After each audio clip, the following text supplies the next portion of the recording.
She's ready? Okay. I had to reset it, sorry. All right, good evening. It is 6:32, March 29th, 2023. And I'd like to call the special meeting of the Board of Directors of the Williamson-Travis County Municipal Utility District Number 1 to order. And so, moving on to item number 2,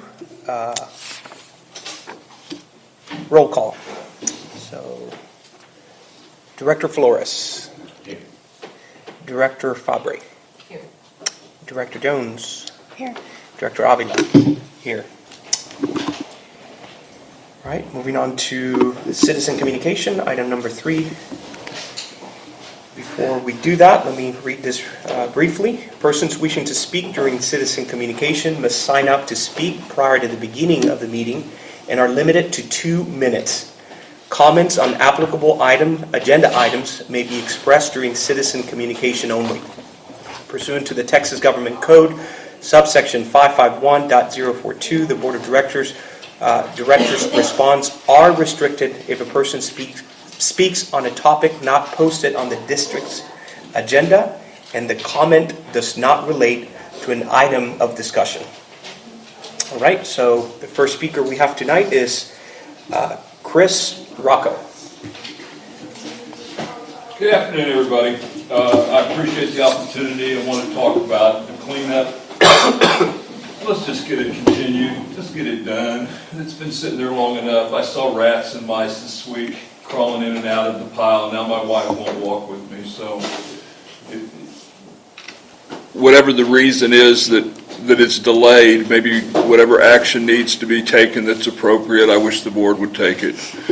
And second of all, there's been a lot of stuff that's been going on recently, and I know the videos are very helpful, and I really appreciate being able, not having to attend a meeting and being able to watch it or watch it at a later time.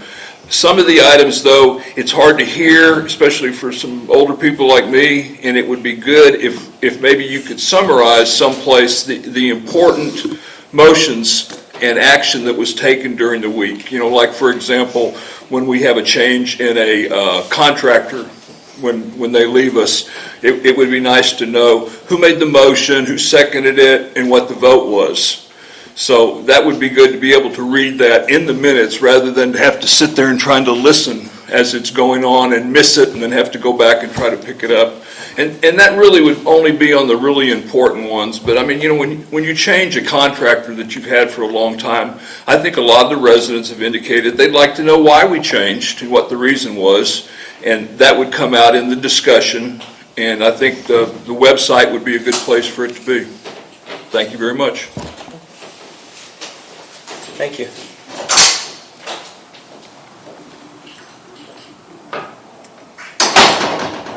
Carol Newell. I'm here before you one more time. This time it does relate to all of the items because in selecting your new board member does relate to the full agenda at all times. I'm here to look at you one last time, folks. I'm looking at you, Director Jones, Avila, Fabre, Flores. Look at me. I'm Carol Norrell. You've probably by now read about me, know a great deal about me. I've spent a whole career working for fairness and justice and the right thing for students with disabilities primarily, and at the same time, school districts trying to find a way to make it work for everyone. I've faced due process. I've worked with a lot of attorneys over time. Some of them I liked, and some of them I didn't. Some of them were good to me, and some of them weren't. I can work with this guy, whatever his character is. I'm here tonight to find out what kind of an idea of what that is. But let me tell you, folks, in my teaching to principals and superintendents and all those folks over the years are 2 words: respect and dignity. Respect is how you treat people, whether you like them or not, okay? Whether you agree with them or not. Dignity is how you conduct yourself, no matter how they treat you. It's an honorable way of being. I have worked within that parameter my whole career, which is a difficult place that I have been. Folks, I'm telling you, I can do it. I can work with each one of you, whether y'all have different opinions or not. I will look at facts. Guys, that's what I'll look at. And that's what I'll weigh on. not who you are. So I strongly suggest to you that you give great consideration to putting me on that board with you. Thank you. Thank you.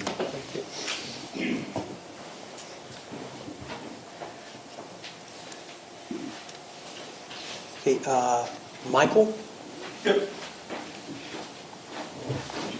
Can you state your last name?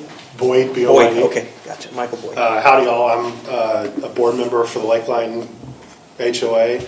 You probably got my email this week. Pretty much everybody in our board, about 400 houses, thinks y'all are fairly incompetent right now. Everybody else around here, the brush has been cleaned up. My sister lives in the city, not a mile from here, and it was cleaned up 2 weeks after it done. I mean, y'all are halfway done and you ran out of money. Sounds like you don't know how to manage a project to me. That's just me. That's what I do for a multinational company. You just signed $75,000 and didn't know what it was going to get you. It's gotten to the level that we think we are going to clean up ourselves because I'm not sure that y'all can do it. So we're going to eat 25, 30K of our own money, maybe, to clean up y'all's mess. And in Nauman, people are complaining there. Our kids go there, and all it is a giant pile of brush with nobody doing anything to it. At some point, I imagine Nauman's going to complain if rats and everything else are in there. But I can only hope that y'all come up to a plan today that somewhat makes sense so we don't have to spend our own money and do it for y'all. And that's what I have to say. Thank you.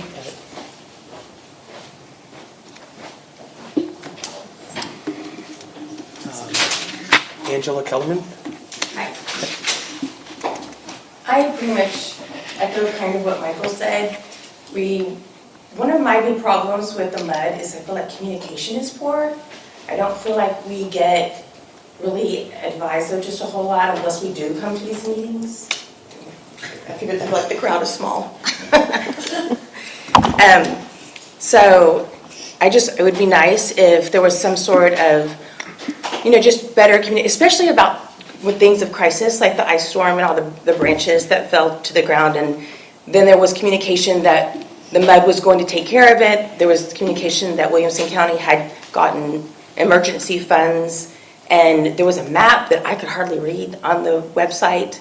And so then I heard Lakeline Oaks was going to be one of the last subdivisions in the MUD to be collected. But all the branches were going across the street. I can see them from one of my back windows at Nauman.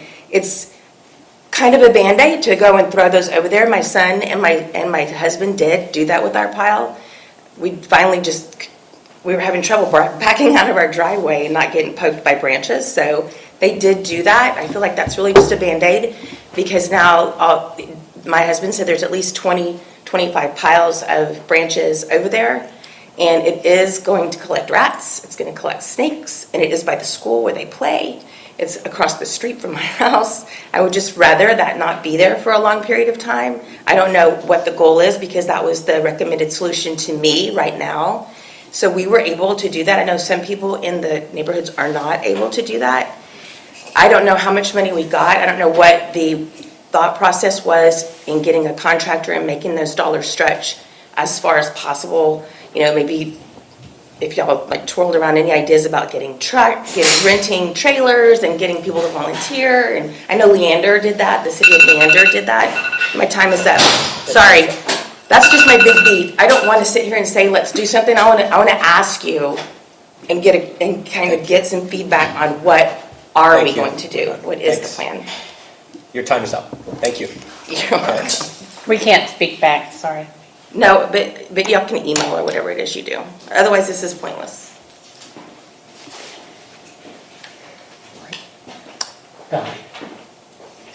Moving on to item 4.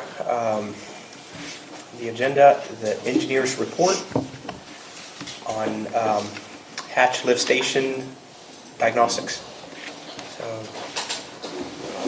Herb, we want to hear from you. All right, I got it back on now.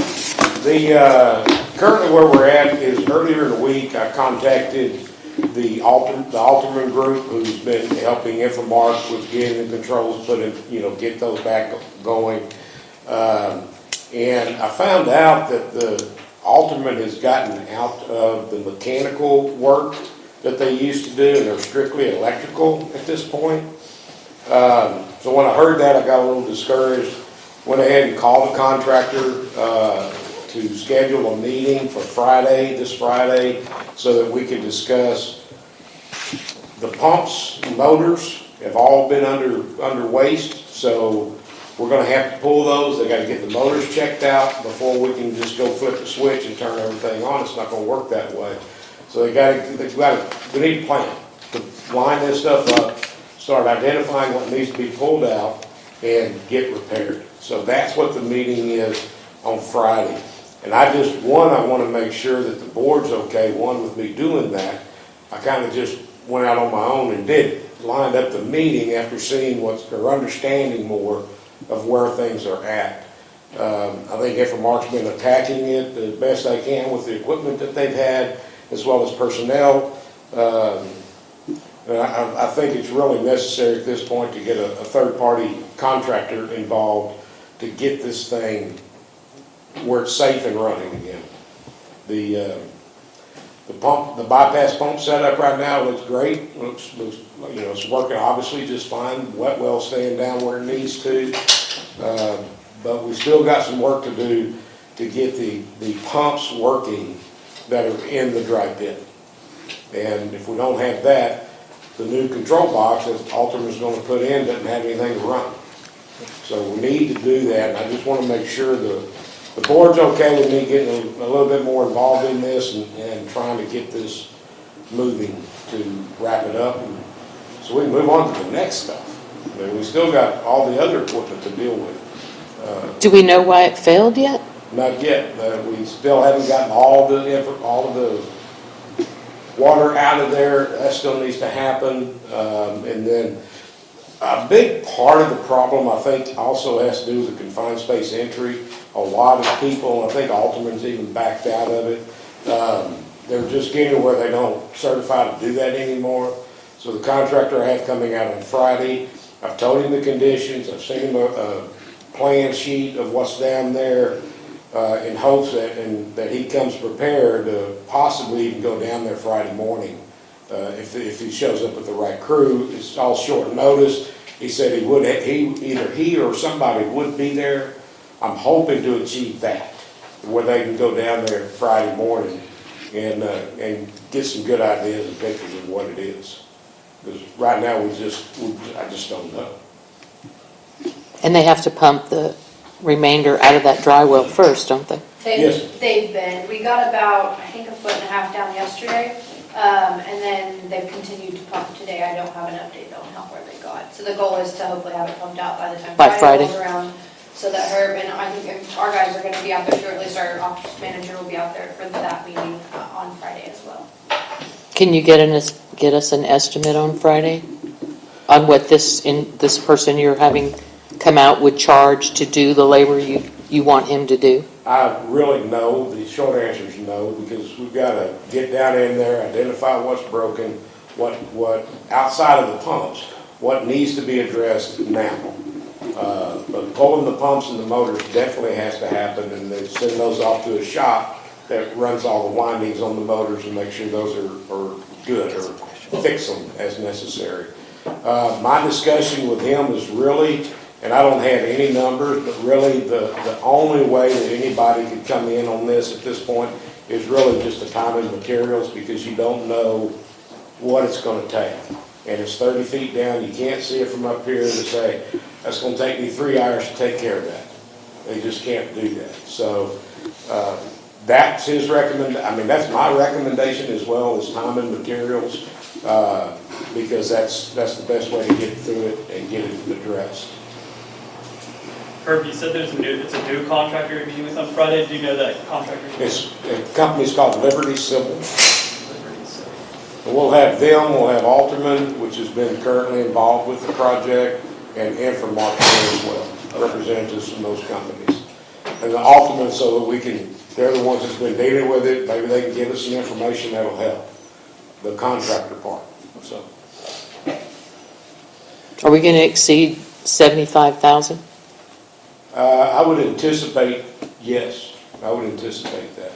I mean, that's including the pumps and the motor checks Right. and all of that stuff. I would anticipate absolutely, yes. So that leads me to question, do we need to bid that service? Well, if you're doing it time and materials, in this situation, my understanding is this is an emergency issue, you would not have to advertise for that. If you're going through your engineer and your operator, your engineer and your operator are the ones who are contracting with the contractor, you are paying the contractor through your engineer and your operator, you're okay. However, my recommendation is, it sounds like if you have this new contractor who's coming out on Friday to identify the problem, the first step is identifying the problem. I don't think identifying the problem will exceed $75,000. No. And so once you have the problem identified and you know exactly what needs to be done, then your next step might be to seek bids. It is an emergency, and I leave that, again, I'm brand new, so I leave that to you all and to your engineer and your operator to decide whether or not that does fit the emergency exception. If it does, I would move forward with the project. However, if you see that this contract amount to do the repair work is going to be a significant amount of money, and it is not a threat to health or safety, then you might want to seek bids for that. Okay, and that's pretty much what I've said in the past. This is an emergency situation. In our opinion, it does qualify for that to get things back in order. Because when you have a system that's down, you just go in and repair the pumps right now. Say we repaired the pumps this weekend, put them in on Monday. Well, you still got just a temporary control in there. You don't have your dehumidifiers, you don't have your blowers in there. All of those things are factors that are health and safety. You don't have your sump pumps. All of that stuff, theoretically, in my mind, because of the height of the water, the depth of the water, all of that stuff has to be replaced. Every bit of it at this point. And every bit of that, although in the district bid this work, all of that work to do separately, and that was right at $600,000. But we're at a point because that's when things were working. Right. Now that things are not working, I would guesstimate that all of that would still fall under that emergency issue because you can't get down there and work on it. Right, and one thing we can do is I can work with your engineer if the board authorizes this, or I'm sure Herb's probably done this before, is we create a letter, you draft a letter that you send to the TCEQ explaining the problem and stating why the district is exempt from advertising for a project of this scale. Once we do something like that, you send that to the TCEQ for approval. The district, per the water code, has the right then to enter any contract without getting the approval. The language in the water code states it's preferable to get that approval, but of course in emergency situations, districts want to act quickly in order to fix that problem. So Herb can put a letter together to the TCEQ, he can run it by me, I can give him language to send to the TCEQ, whatever you all decide. But that's a way that you can, as a district, act legally to perform this project. And to perform this project in an expeditious manner. I have a question. So, reading on previous note from our meeting, previous meeting, I'm a bit confused as to who's actually leading the project. So I know there's certain components and responsibilities that are done in from ARC, and then we have the engineer. My concern is that this needs to get fixed, right? And so I think it's important that we have an assessment done and a plan in place, and that one person is held responsible, which I believe our district engineer should be leading that. And making it happen. You see what I mean? And so I think, so my question to both of you, because I know both of you are involved, how is it going in managing the project when you have two parts kind of working together? Sure, So, and it'll go the way we've done historically in the past. You still got to have Infomark involved. You still need work from them. There's still things that they have to look out for in the district's interest as far as some of the work goes. But it's kind of like I was saying early on, earlier this week, it's just time for me to get involved and get the contractors, get the right people in place, get the information, anything that's found down there, they're gonna need to run through our office anyway. But I can help with the contractors and getting this stuff done as quickly as possible. It'll be a coordinated effort, they'll be involved, I'll keep Mackenzie, up to speed, as well as you, and if we ever get another committee member, I'll keep them as well, as far as scheduling, but what I'm requesting verification of is I'm willing to be that person to take this on, but I want to make sure that the board is okay with me doing that. You want me to make a motion? I have one right here. Do you have any, David, Director Flores, do you have any other comments? No, I'm just concerned about the cost and all that. But, we're not gonna know what it's all gonna cost us right now, so. but- So Herb, I can try this. I wrote something up, but tell me if this is wrong, but I'd like to make a motion to approve Gray Engineering to not exceed 50 hours to help take care of our lift station. Manage and take care of our lift station. Do you want to try something different, or? I don't want to put hours on it. I just want to approve him working to resolve this emergency issue. Yeah, again, I don't know what 50 hours is going to look like. I mean, it's a lot of hours, don't get me wrong. Okay, then let's take that off. But I don't think I'd like to make a motion to approve Gray Engineering to take care of our lift station, period.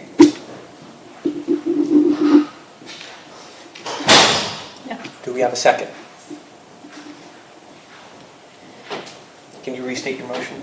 Is there a need for restating the motion? I'd like them to coordinate the effort for repairing the lift station. They can't take care of it themselves, they can coordinate the effort. Would you be willing to amend your motion? Sure. Okay, go ahead and amend the motion. What do you want me to add on there, Linda? To coordinate the effort. Have great engineer to coordinate the effort. take the lead in Take the lead. coordinating the repairs. Okay, I'd like to make a motion to approve Gray Engineering to take care of the lift station and to coordinate all aspects of the work. How's that? Do we have a second? Second that. Okay, we have a second. All in favor? Aye. Aye. All right, motion passes. All right, next agenda item.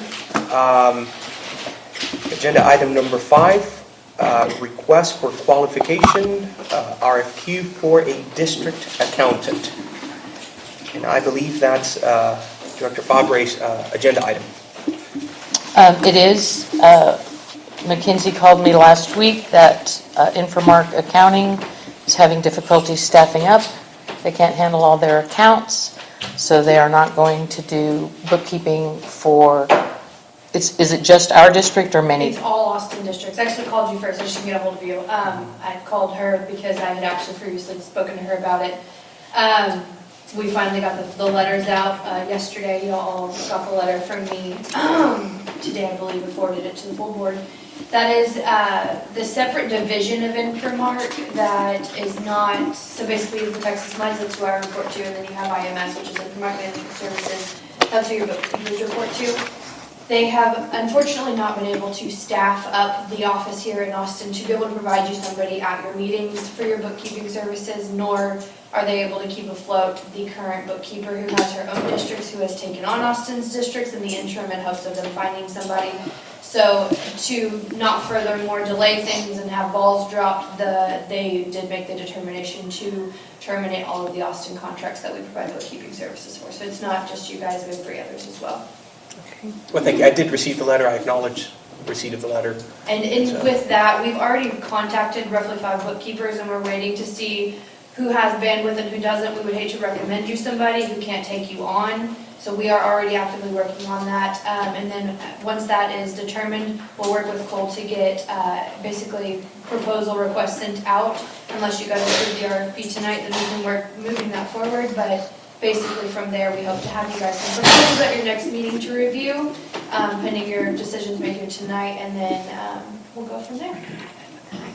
So I did draft an RFQ. It's a professional service, so not bid, it's qualification based. And I used Infomark's contract that we currently have with their bookkeeping services to identify the tasks that they do. There were a couple of things in there I wasn't sure that they ever did, Probably pretty old. like tap fees and tap reports. I don't know if they do that. They used to, Do they now, though? not unless it's necessary. So if you're a developing district, that's pretty common. Okay, so we might want to line through those things that they don't do, the services they don't provide, and then just look for someone to provide the services we need. So, I guess my question on the RFQ, I read it. It's, I think covers a lot of the stuff that's needed for the work performed in the past. My question is, have council had a chance to review this RFQ?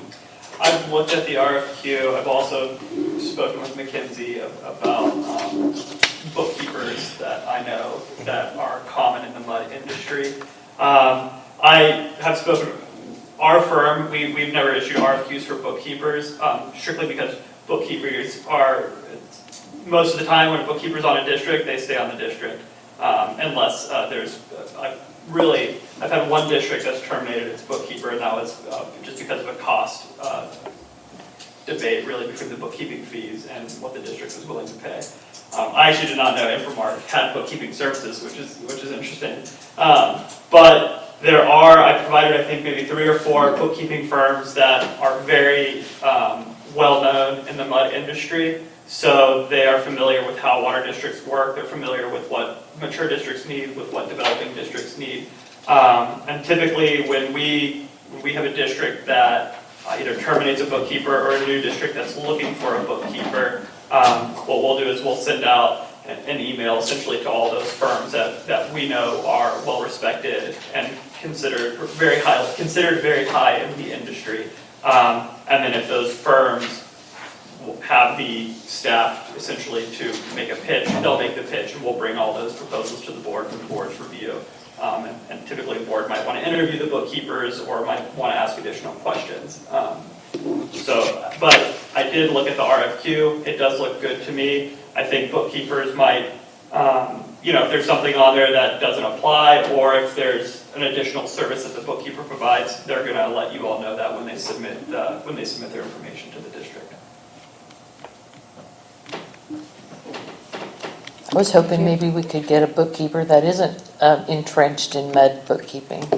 And you might be able to find one too. I mean, there are a few, I'm sure, that probably are not entrenched in it. The difference between a regular, or I don't want to use the term regular because bookkeepers I think are unique in themselves, but the difference between a bookkeeper who's not familiar with mud work and those who are is that districts invest money in public funds, and so you would need to have a bookkeeper who is familiar with the Public Funds Investment Act and ways that, let me say this, districts cannot just invest their money anywhere. Right. You have specific banks, specific funds that you are allowed to invest your money. So you would want to make sure that you have a bookkeeper who is familiar with the Public Funds Investment Act and the laws that regulate municipal utility districts. If there is a bookkeeper who does that and they're not entrenched, by all means, look at them. Which is why I did the RFQ. Yeah, I would want to make sure that you had someone who's familiar with that. Yeah. I believe it was in there. Now, some of the language on the RFQ, request for qualification, on the financial details portion, item number 4, relates to an actual RFP. Notation at the bottom relates to an RFP. Just want to make sure that it's, we're not, I guess, item number 5 under contract terms also cites an RFP. Just want to make sure we're not sending mixed sort of language. Yep. I can fix that. I mean, I think the document, it's a good, great drafted document, and it contains a lot of what, like you mentioned, what's already in the contract. We want to make sure that whoever, does in fact perform as to what we're looking for, but. Yeah, it's good. Okay. But yeah, I agree. If Linda wants to hop in there and just I'll make fix those that, changes, yeah. That's not an issue. Any legal issues that you might see on this, everything good? My job would really come in once you all receive proposals from bookkeeping services, and when you decide to contract with a firm or an individual bookkeeper, I would really just review that contract. Excellent. Okay, do we have a motion? Yeah, I'll make a motion that we release the RFQ with changes to RFP becoming RFQ tomorrow, if you can, We can definitely send it out tomorrow. and try to get somebody. I say we can, it typically should come from your legal, so can you send it out tomorrow? Sure. Can you provide me? Yeah, I'll give you the list of contacts that I've compiled. Perfect. And will you publish it, let me do The that district motion website over. as well. A motion that we release the RFQ for bookkeeping services for the district with a 2-week response. Is that not enough? Your next regular meeting is, The 19th of April? if we release tomorrow, they'd have until the 13th, and that would give you 1, 2, 3, 4 business days to review. Why don't you just stay with a response submittal if you're comfortable with it, the Monday before your next meeting, gives you Monday, Tuesday, or Tuesday, Wednesday to review, What's the date? the 17th of April. That way you give more time, With the close date of the 17th of April. end of business. I have a question, Linda, before you resubmit the motion, as you're writing it. Do you think we might have any kind of limitation, because, I mean, we do need a bookkeeper, and we want a good bookkeeper, as, what you're recommending. Is there any limitation posting it as an RFP v. RFQ? Are we going to have any limitations at all? I don't foresee any. I think the In firms that applicants, are that's going what to I be mean. interested are going to apply, whether it's an RFP or an RFQ. And a lot of bookkeeping firms will probably send their rates along with their qualifications. So I think you'll see you might get kind of, the answer that would be for an RFP is going to be similar to what you would get for an RFQ. The only difference is that with an RFQ, you don't select based on price, you select based on qualifications. And you cannot bid RFP, professional services. Okay. You have to do them by qualifications. That's the only difference. But yes, I will do that, I will fix that, and it will be a RFQ for qualifications. And Mackenzie, can you publish it or do you publish it or does she publish it? Either or, I can put it on the district website, and you can also try to locate any other options. Surely there's an accounting group We can- on the web, like a community group for accountants or bookkeepers or, Yeah, professional you reach out to organizations. places like AWBD case and things like that. I don't think AWBD does. Let me post find you a anymore. professional organization to publish that on. I'm sure there's got to be professional organizations. But for yeah, I'm sure there is. I'm not that familiar with it because I've never had to do an RFQ for bookkeeping. I'm not a fan of saying, we need a bookkeeper, and then someone says, oh, we can do this for you, and then we say, oh, okay, we'll just take that. We should be describing what we need them to do for us, so. But I will give you a professional organization to post it on, in addition to where you would go naturally. So do we have a formal motion? I already did. Can you restate the motion? Sorry. To release the RFQ with the close date of April 17th for the bookkeeping services. Do we have a second? Do we have a second? Okay, so we have a second. So let's go ahead and discuss. Dr. Jones, do you have any comments? No, I think putting it on the site would be a good start before we start blasting it everywhere else, but that's just my opinion. Just like we do all of our other services. Director Flores? I don't think I have any comment, so all in favor? Motion passes. All right, so moving on to item number item number 6. Request for proposal, RFP, for storm cleanup services. Starting with item, you'll go ahead and do it, results of storm cleanup by Sunscape. Okay. So before I go over all this other stuff, I want to first say, just because I hear you, that this, I just want to say a little bit about the storm. I just think it's important for people that just came in tonight to understand that it's impossible for the amount of debris and the magnitude to know how many more loads or how many more days it's going to take. I can also say that we have never said what neighborhoods are going to be last or first or any of that. That's not, I don't know where that rumor is coming from, but that's false. I will tell you that some residents are upset because they've had theirs picked up and some people that have not had theirs picked up. I think it's important to say that we know what's happening out there. We do not want to pause in this at all, or if I had my way, we would not have a pause in this at all. We're not just board members that were here. You know, we also live here. We also have debris outside our homes. We're good neighbors. One of the reasons why we took this is to be able to help everybody in the community at these positions. It's the best interest to continue daily. I agree, totally. And getting all the debris out of here is what makes the residents happy. That's why you're here, right? So, to tell you what has been going on, we've got Valente Hills checked off. We've got Park Forest checked off. We've got part of Astor Pass. We've got a bunch of other areas over here on the Nauman side that is, and this part of Anderson Mill West that has also been picked up. So there are many streets that have been picked up. It is a huge project. There are some houses that it takes half a day. You've got 3 or 4 trees that are all piled up in the front. You know, those don't come in one load. They've got to take it all the way over there, then they got to go back and do it again. So for one street, I think they were on your street today, right? It took 4 hours and they still weren't able to finish. And we know how much work it is. It's a lot. You know, we've received your letters. We are listening. I'm trying to respond to you guys to let you know that this is something that we do not want one day with it being missed.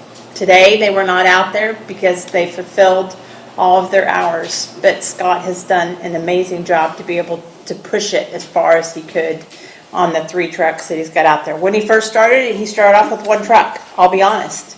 We never thought this was going to be this much damage. I don't think anybody in Austin, I don't know if you've listened, but the amount and the pounds that have been taken out is enormous.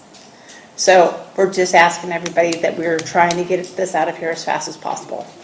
To get to the estimation of how much longer this is going to take, right now it's 30 to 45 days to complete pickup for the residents and to transfer to Little Elm Pond. That is if the weather holds up and we don't have bad storms. April's coming. We're trying our hardest to get that done.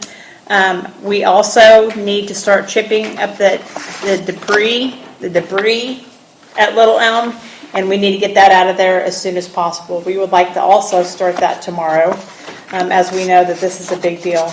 The cost, talking to the board, the cost of that, if we keep who we've had right now, which I highly suggest that we do, is $2,200 a day, 8 hours per day, including 12-inch chipper rental. We don't know how long it's going to take to get all that out of there, but it could start as early as tomorrow also. So, did I get all that? You've been on a lot of those calls with Scott, so Yeah.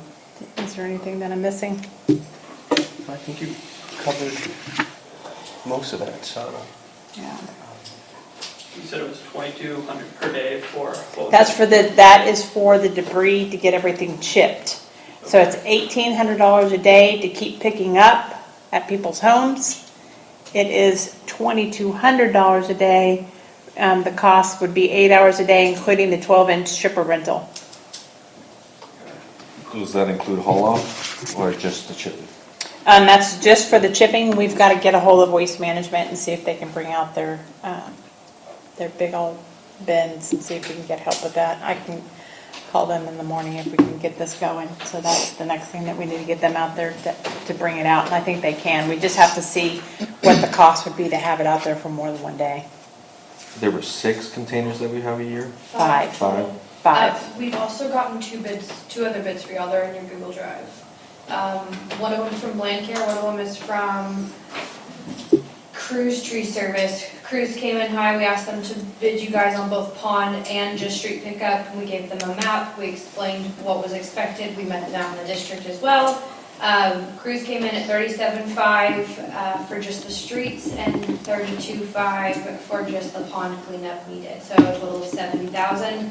That included 8-hour days with a 4-man crew at $2,500 a day for the streets. And then in addition to that, we got Landcare to give a bid as well, who they came in at $4,000 a day. Again, 8 to 5 p.m. They will start on a Monday and end on a Saturday. And they projected that they are extremely confident to finish the job of the streets alone in 6 days for $24,000. And that includes, it was very clear on the expectations for this one of daily or every other day updates as far as what streets have been cleared, a schedule of 8 to 5 every day for the 5-man crew. It includes 2 trucks. One truck will have a chipper attached to it, the other one will be carrying around a trailer. They will chip as they go and haul off as well. They will also haul into the dumpster if we ask them to. And that's how much a day? It's 4,000 4,000 a day, and they are, my point was when I heard 6 days that I felt like that was impossible, and I said, how confident are you? And he said, highly confident. The gentleman who actually gave us the proposal drives through the district every weekend and has been driving by Little Elm Pond because it's his route to church. And he's been seeing it grow tremendously over the last several weeks. So he did come out earlier this week and drive the district with the map we provided him for the streets that need to be cleared. And that's what he made the proposal based off of. And when can he start? Monday. That includes the pond as well. No, he'll provide a quote tomorrow for the pond. He was still working on that today, so they don't have a number for that yet, but he's working on it. He just couldn't get us out the proposal today. So that's strictly residential street cleanup for the remainder of what's left. Mackenzie, can you drop the map for me?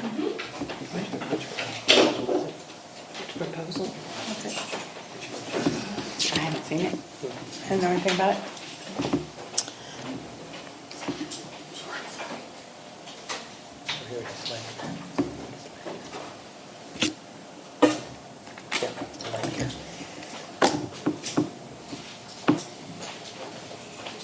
And there's no way they can start sooner?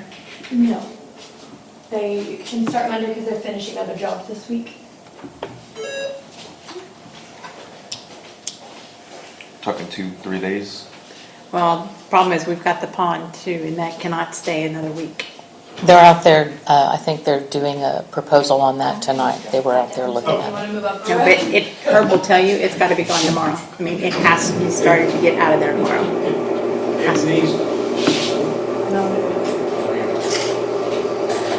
looking at the pond today, my concern for the district is all of the mulch, chipped up branches that are in that pond. I'm not happy, I don't think anybody would be happy with that much tree branches anyway. No. And that was never a discussion about the use of that pond with our office. Our office was just the north end between the sidewalk and the trickle channels. It was that area. That was my discussions with the individuals prior to this thing starting up.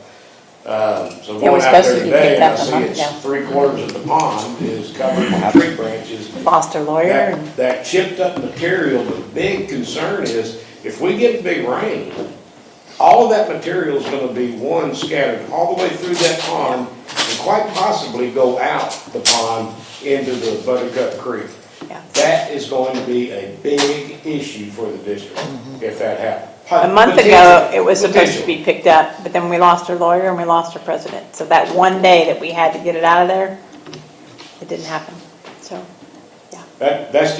That's my concerns about what I saw today. What was the total for Sunscape to clear the pond?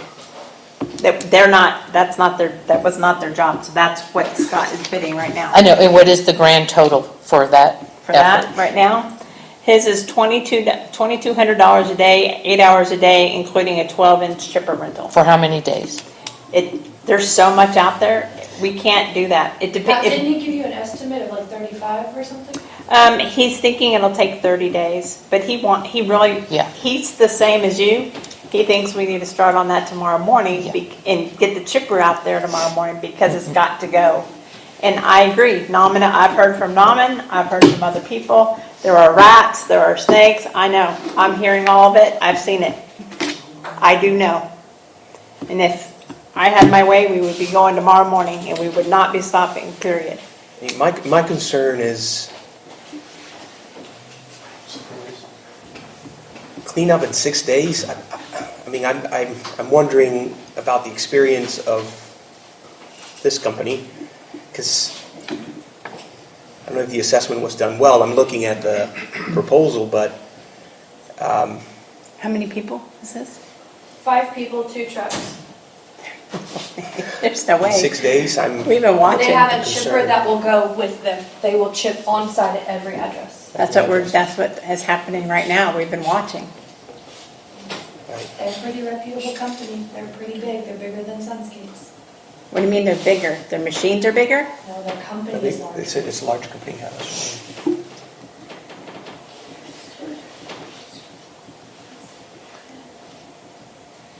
I have a concern of continuing to use Sunscape, and let me tell you why. In January, before the storm, there was a board vote to terminate their contract for non-performance. And the Parks Committee relayed to us that they hadn't been performing for a long time, and that Sunscape had been given every opportunity to perform for the district, and they just hadn't met that criteria. They had not cured their deficiencies. That was a concern. Then the storm happened, and because of the storm and the desperate need, they pulled the RFP for a new landscaper, and they went ahead with Sunscape to do the cleanup of the brush. And I do want to correct a misperception.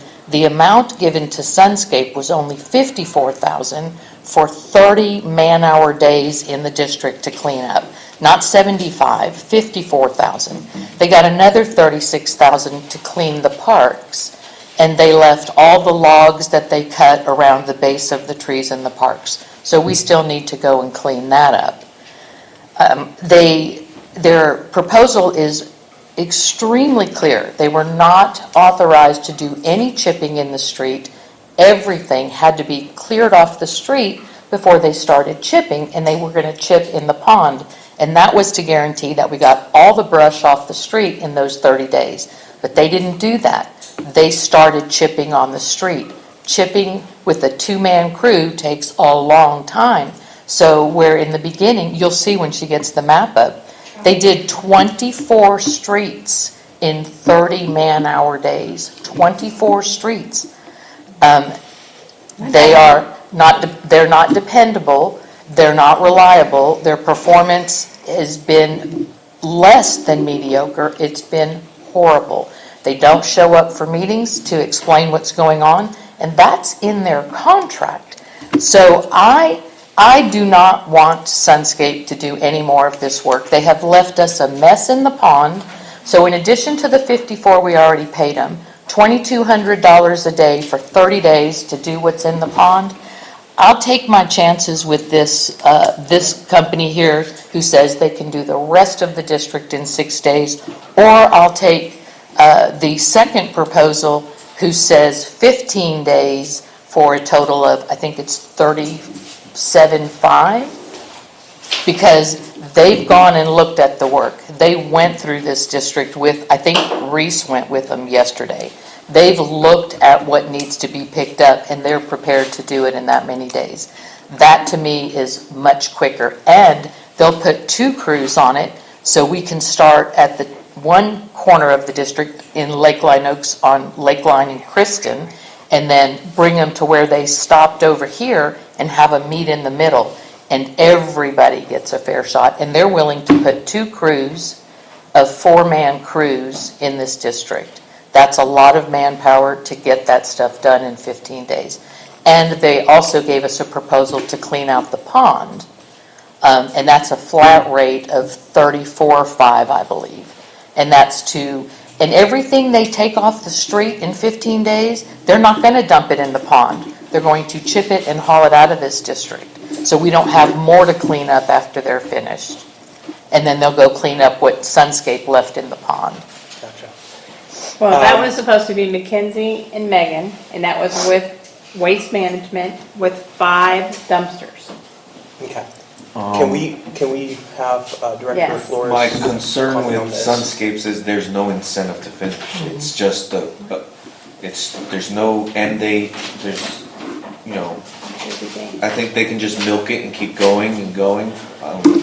I went out there looking at Sunscapes. The first week or two that they started, it was, they were hard to find. I haven't received the GPS tracking that they had. I can't hold them accountable that they're going to be in the district. To me, it's a perfect opportunity to just milk the district for as much as they can, and I'm concerned about that. So. Are you done? Yeah. Okay. Yeah. Yeah, I'm gonna go back to what I said. Scott said right here, 30 to 45 more days. He's got 3 crews out there every day. Yes, he's added the extra 2 crews because it was a lot more work than what he thought. There is I don't know how they're gonna do it with 2 crews unless they have humongous trucks. Do you have pictures of what they're using? Let's see what they've got. It's on my phone, it's not on my computer. They have a truck with a trailer, and they have a large white truck that has the ability to have equipment, and the truck will also have the chipper behind it. Land care? Mm-hmm. And one of them I read, when one truck fills up, they bring another empty truck. They don't do what Sunscape did, where they drive away, and then they don't come back for 2 hours, and then they start again. This is a constantly rolling crew. An empty truck is delivered when the full one is taken away, and that 4-man crew keeps on working. And it doesn't stop until it gets dark, and then they leave.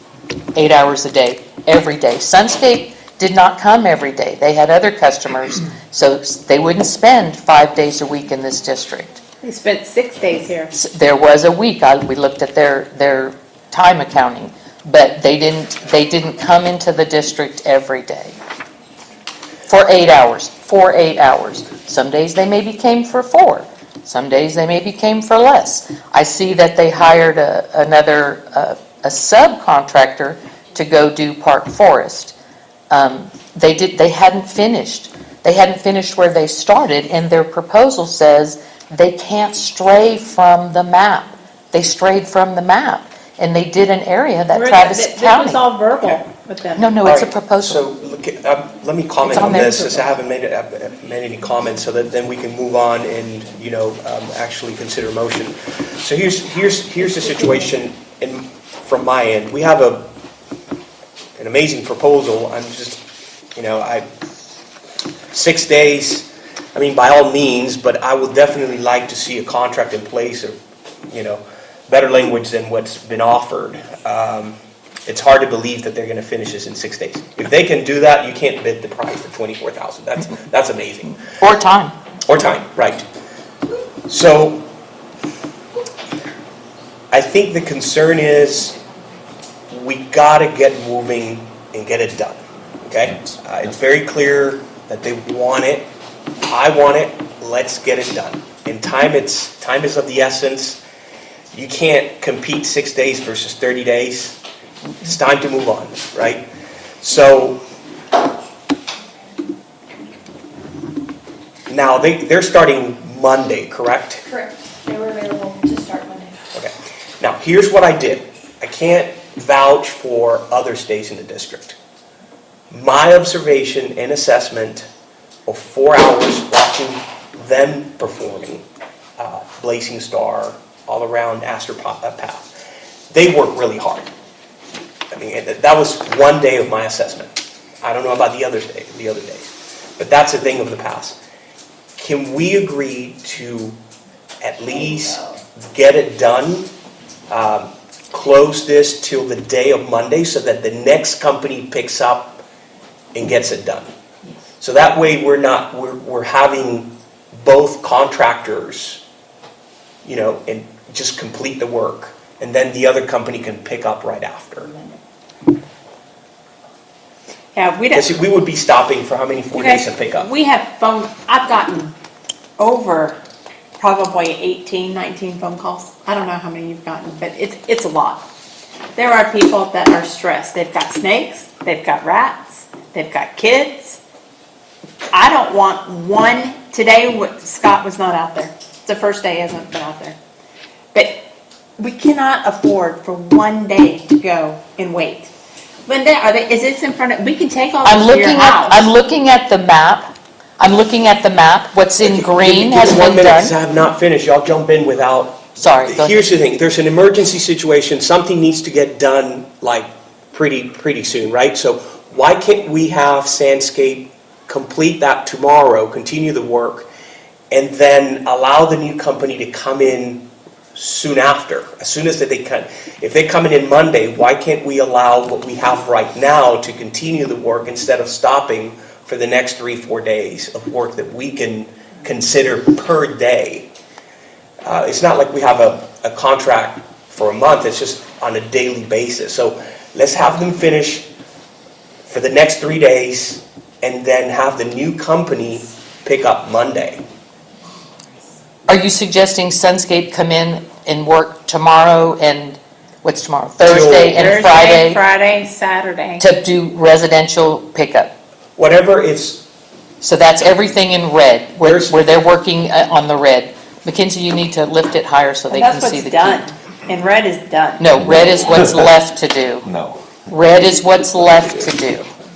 Green Okay, on is that done. map, That map. Green is done, and blue is what Travis County did. Yes, this has been confirmed and verified as of, what time did you drive it last night? Yes, this is the actual of what's needed to be done.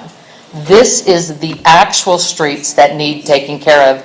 And you can see, Mackenzie, if you slide up, go to the bottom. Down there is where they started. That's 620 and El Salito in the green. There's the key. What's done is in green. They missed a street, Peppergrass. They got part of Blazing Star done where you see red. They have not cleared those cul-de-sacs and they have not cleared that street. Everything in red is left to do. Blue is what Travis County did. Green is what Sunscape did. Red is left to do.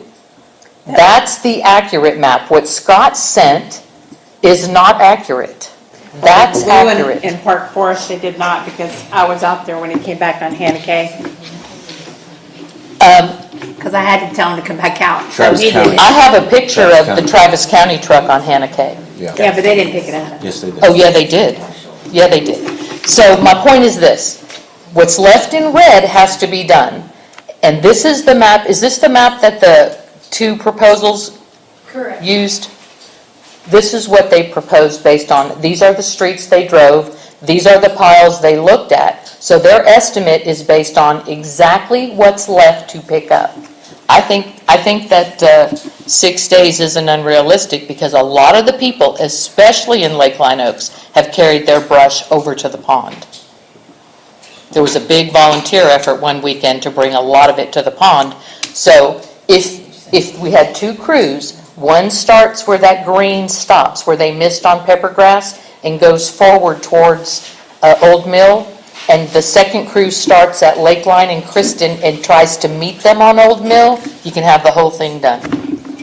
so Quickly. here's the question. I think you mentioned something that needs to be clean because of an emergency situation, cannot wait more than a day, correct? That's what I heard you saying? Well, what I'm saying is the chipped material that is in the Little Elm Pond is at risk should there be a heavy rain of floating throughout the pond as well as out of the pond. So can we make that a priority? And have allow Sunscape go clean that? complete that, Well- and then have somebody else, then if we end up contracting this people, which I mean, I'm hoping to have a better contract in place of some sort, that if they are promising to perform in 6 days, by all means, but, they ought to perform in 6 days. They can't come back and say, well, not really. You know what I mean? So I think 6 days is great, but, we must hold them accountable to get it done in 6 days. What I'm saying is, if we have a Sandscape available, can't they continue,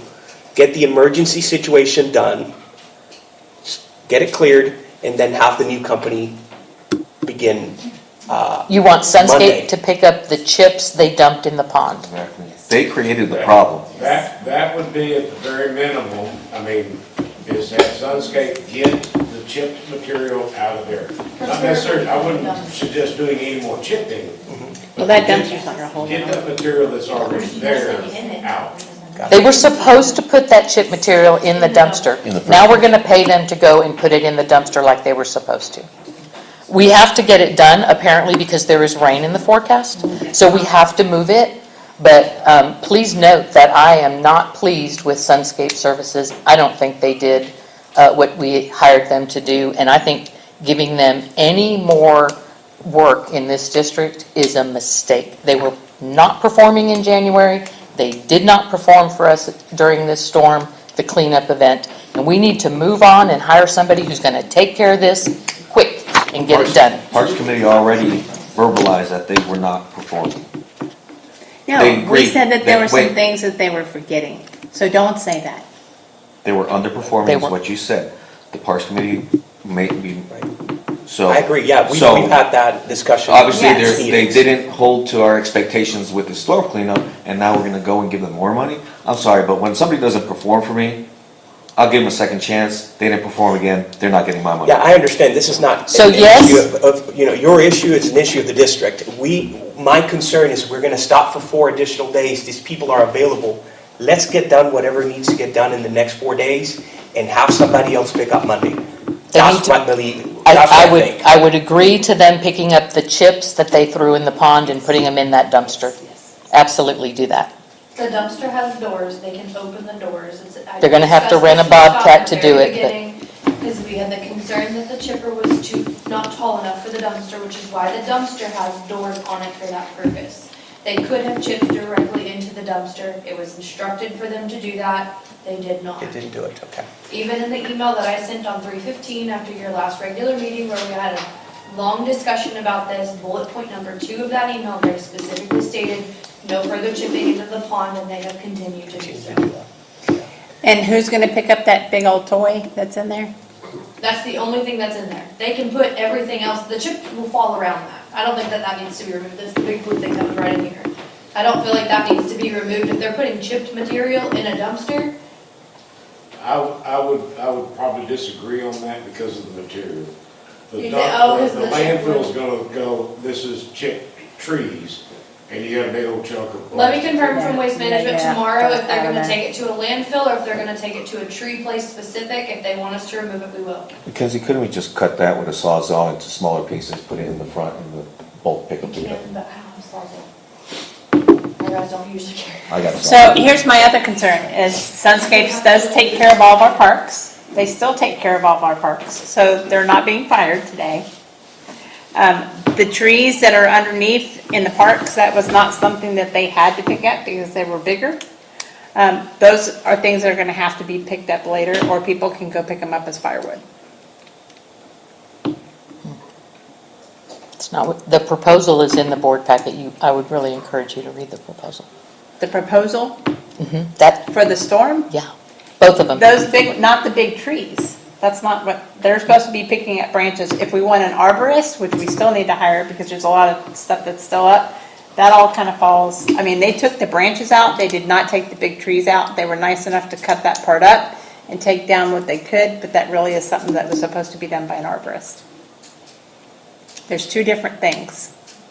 Sunscapes does so much and arborists do another. Well, the cutting of the trees is not the urgent need today. The urgent need is to pick up what's on the street, get rid of the chips in the pond, clean out the pond, and get this project over with. And $4,000 a day is a lot. It's higher than the other proposal. But if he's saying it can be done in 6 days, it's worth $4,000 a day. this I was think his that- email to me, just so you guys can see it, this was what he sent earlier.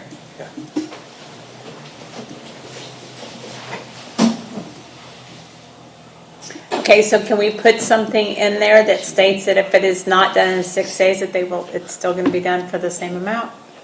Yeah, I will tell y'all, when I asked them for a rate, when y'all first did this, their rate has not changed.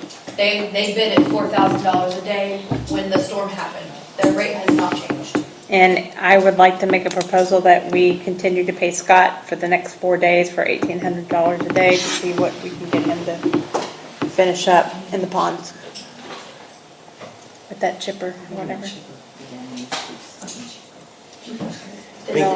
No more chipping. No more chipping, he needs to clean up the Just mess. Get it out of there. Just get the chipped material out. Okay. This is the proposal on the drive, and I'm sure Cole can offer if there's more that needs to be added to this. So this is exactly what it says. They have the map down below, so that's what they are referencing. And if you notice here, it says areas marked in red on the attached map, so they are identifying the areas on the map in red as what they intend to tackle, so they're not going to be doing anything outside of that. This is their warranty, pricing, and payment terms, which don't really apply to the job per se, but this is their proposal for y'all's review. And then I don't see any issue if y'all wanted more clauses added to this or more defined terms in the bullet pointed section at the top, they'd be willing to add it. Can we ask them if they'll do one more day and actually empty out Little Elm? That's a They're separate providing a proposal. separate proposal for that. They're already working on it. It's not gonna take a day though. I can tell you that. He drives by it every day. He said he's just watched it grow every time he drives through the district, because he goes through the district for multiple things with churches consistently on Sunday for them and Wednesday nights, so they're in there driving by 2 times a week. It is growing because Scott's still pulling stuff out. And if you look at That's not even working right if you look at the estimate from Cruz, you can see that the pond alone is 32.5. That's a separate bidder, it's not the same one, but that gives you a feel for how much debris is in that pond. That's about how long it's gonna take. And that is a flat rate, that was his flat rate to clean out that whole Keep pond. in mind, it says the start date and number of days worked is only an estimation. Only an estimation. So, which is, you're not really gonna get anybody that can give you a rubber stamp, this is how many days. That's why I specifically asked Land Care when I saw 6 days and was kind of blown away and didn't believe it, how confident he was that that was the case, and that's the email he sent regarding that. So, I did question the validity of 6 days, and I didn't want y'all to think that that was just in one ear and out the other for me. But, he drove the district earlier this week, I think on Monday, and then into Tuesday, which is why it took him until right before your meeting to give us a proposal. So, Well, I agree that it needs to be cleaned out, okay? And if Scott is available, let's get that cleaned out, let's get him paid till, Well, he's gonna continue to get paid. He takes care of our district. no, I understand, but not related to the cleanup. Right. It ends. No more chipping. Right. Saturday. Do we have any more Saturday, bins that we can put out there for And then have the new him company pick tomorrow? up Monday. Monday. But that, Or Are the they, next they'll day? need to let us know as soon, which I've explained this to Scott, as soon as they fill one up, if they get us a notice, it takes 24 hours for waste management to get a new one out there, sometimes 2 to 3 days, depending on their availability. But that was discussed with Scott in the beginning, is to put everything they could into the dumpster, chip material and debris. As soon as it gets full, waste management, we will let them know. They'll come out, grab one, and drop off an empty one. You have 4 additional left. Do I understand that these proposals we got from the new contractors, Include them. they take it away, they're not gonna use the dumpsters, Correct. they're But gonna just haul I don't believe it, that they plan to use the dumpster at all. They'll haul away all they're gonna the- haul it away. So so we still save, and this is gonna be good in the future, that, Waste Management gives us 5 dumpsters a year, you'll see them parked out here for people to bring their big bulk trash. Well, all the people who missed the opportunity to get their shrubs and bushes hauled away, we have 4 dumpsters left that we can put out here and let people bring their stuff here that miss the rotation of the contractor picking up brush on the road. Right. So that's a future, that's, If you don't use the 4 you have remaining. Right. can we not That's- I was assume and gonna make say. sure that's in writing? that's Waste Management contract. That's, it's complete, it's in It's your part of the You contract. don't have to do anything. Just one time for a that. year though, so we either have to decide if we're gonna use it for the debris Or if we're gonna use it for, You're gonna use it for the chipped material in the pond. The next contractor will chip and remove everything left in the pond. You're just trying to pick up the chips in the pond so that Herb can sleep tonight, knowing that if a big rain comes, all that chip material isn't gonna go down into, whose aquifer are we gonna pollute? Okay. Edwards? We gotta, can we move on and have your, I think you have a motion? David has a concern. I have a concern, Okay, no, it's not firing Scott, just the I think you had a motion there. That's next. Okay, so we don't have a motion. I'll make a motion. that was for, with Gray. Let me make a motion. I move that Sunscape spend the next Thursday, Friday, and Saturday cleaning all the chipped material currently in Little Elm Pond, putting it into the dumpster so that it can be hauled away. And that will end their service to the district in the cleanup mode. Okay. Can I get a second? Do we have a second? I'll second that. Okay. I don't think we need to discuss this any further, right? yes, Okay, I all in have favor? a comment. Hold on, Hold what on, are we, hold on. Okay. what are we paying him? $1,800 a day is his rate. Well, no, but the cost, well. But he's that not- was- we're not- He's not renting the chipper, so, He's okay, not Would y'all 1,800. like to That's fine. potentially do a not to exceed amount approval for land care to take over of the pond come Monday? No, because I want to see their proposal. Right, Okay, that's fine. yeah, I didn't know if y'all would wanna, since Sunscape is only. We could do a not to exceed Let's so that do they that, can continue because working. That way That's they a better start, idea. and then that way there's really no delay in getting the pond. We completed cannot have other a than delay. Sunday, because I know Sunscapes doesn't work on Sunday. Right. Why don't, given their price at 24 for the streets, why don't y'all do a 30? Well, let's do the first motion first. Yeah. Sunscape clean the chipped material in the pond for the next 3 days, Thursday, Friday, Saturday, at $1,800 a day. Yes. all right, so we. And I got a second. We have a second. I want and to we have to, go ahead. Herb, you went to go see the pond, you saw how many piles of wood chips there were. Right. Is that gonna fill up one dumpster easily? Yes. Oh, yeah. Okay. So how are they gonna fill it up? Are they gonna shovel it, or are they gonna use a bobcat to fill it up? Because that would be my preferred method, is to get a bobcat, and it's only gonna take a couple hours, not 3 days, to fill up that dumpster. Yeah, that's a good idea. So, to me, 3 days, they're gonna, okay, we got 3 days, let's do it in 3 days then, there's no incentive to hurry up. I want a bobcat, go, get it done, call, Waste Management, let's get another dumpster in here, because then you can get it done in 3 days, but if you have to wait for Waste Management, we're not gonna get it done in 3 days, because they're gonna fill up that dumpster quick. And Right. Okay, it's- let me ask you, how much money are we gonna give him for the Bobcat? Because he'll have to rent that. Herb, what is your estimation on a bobcat per day through Home Depot, what, $200-300?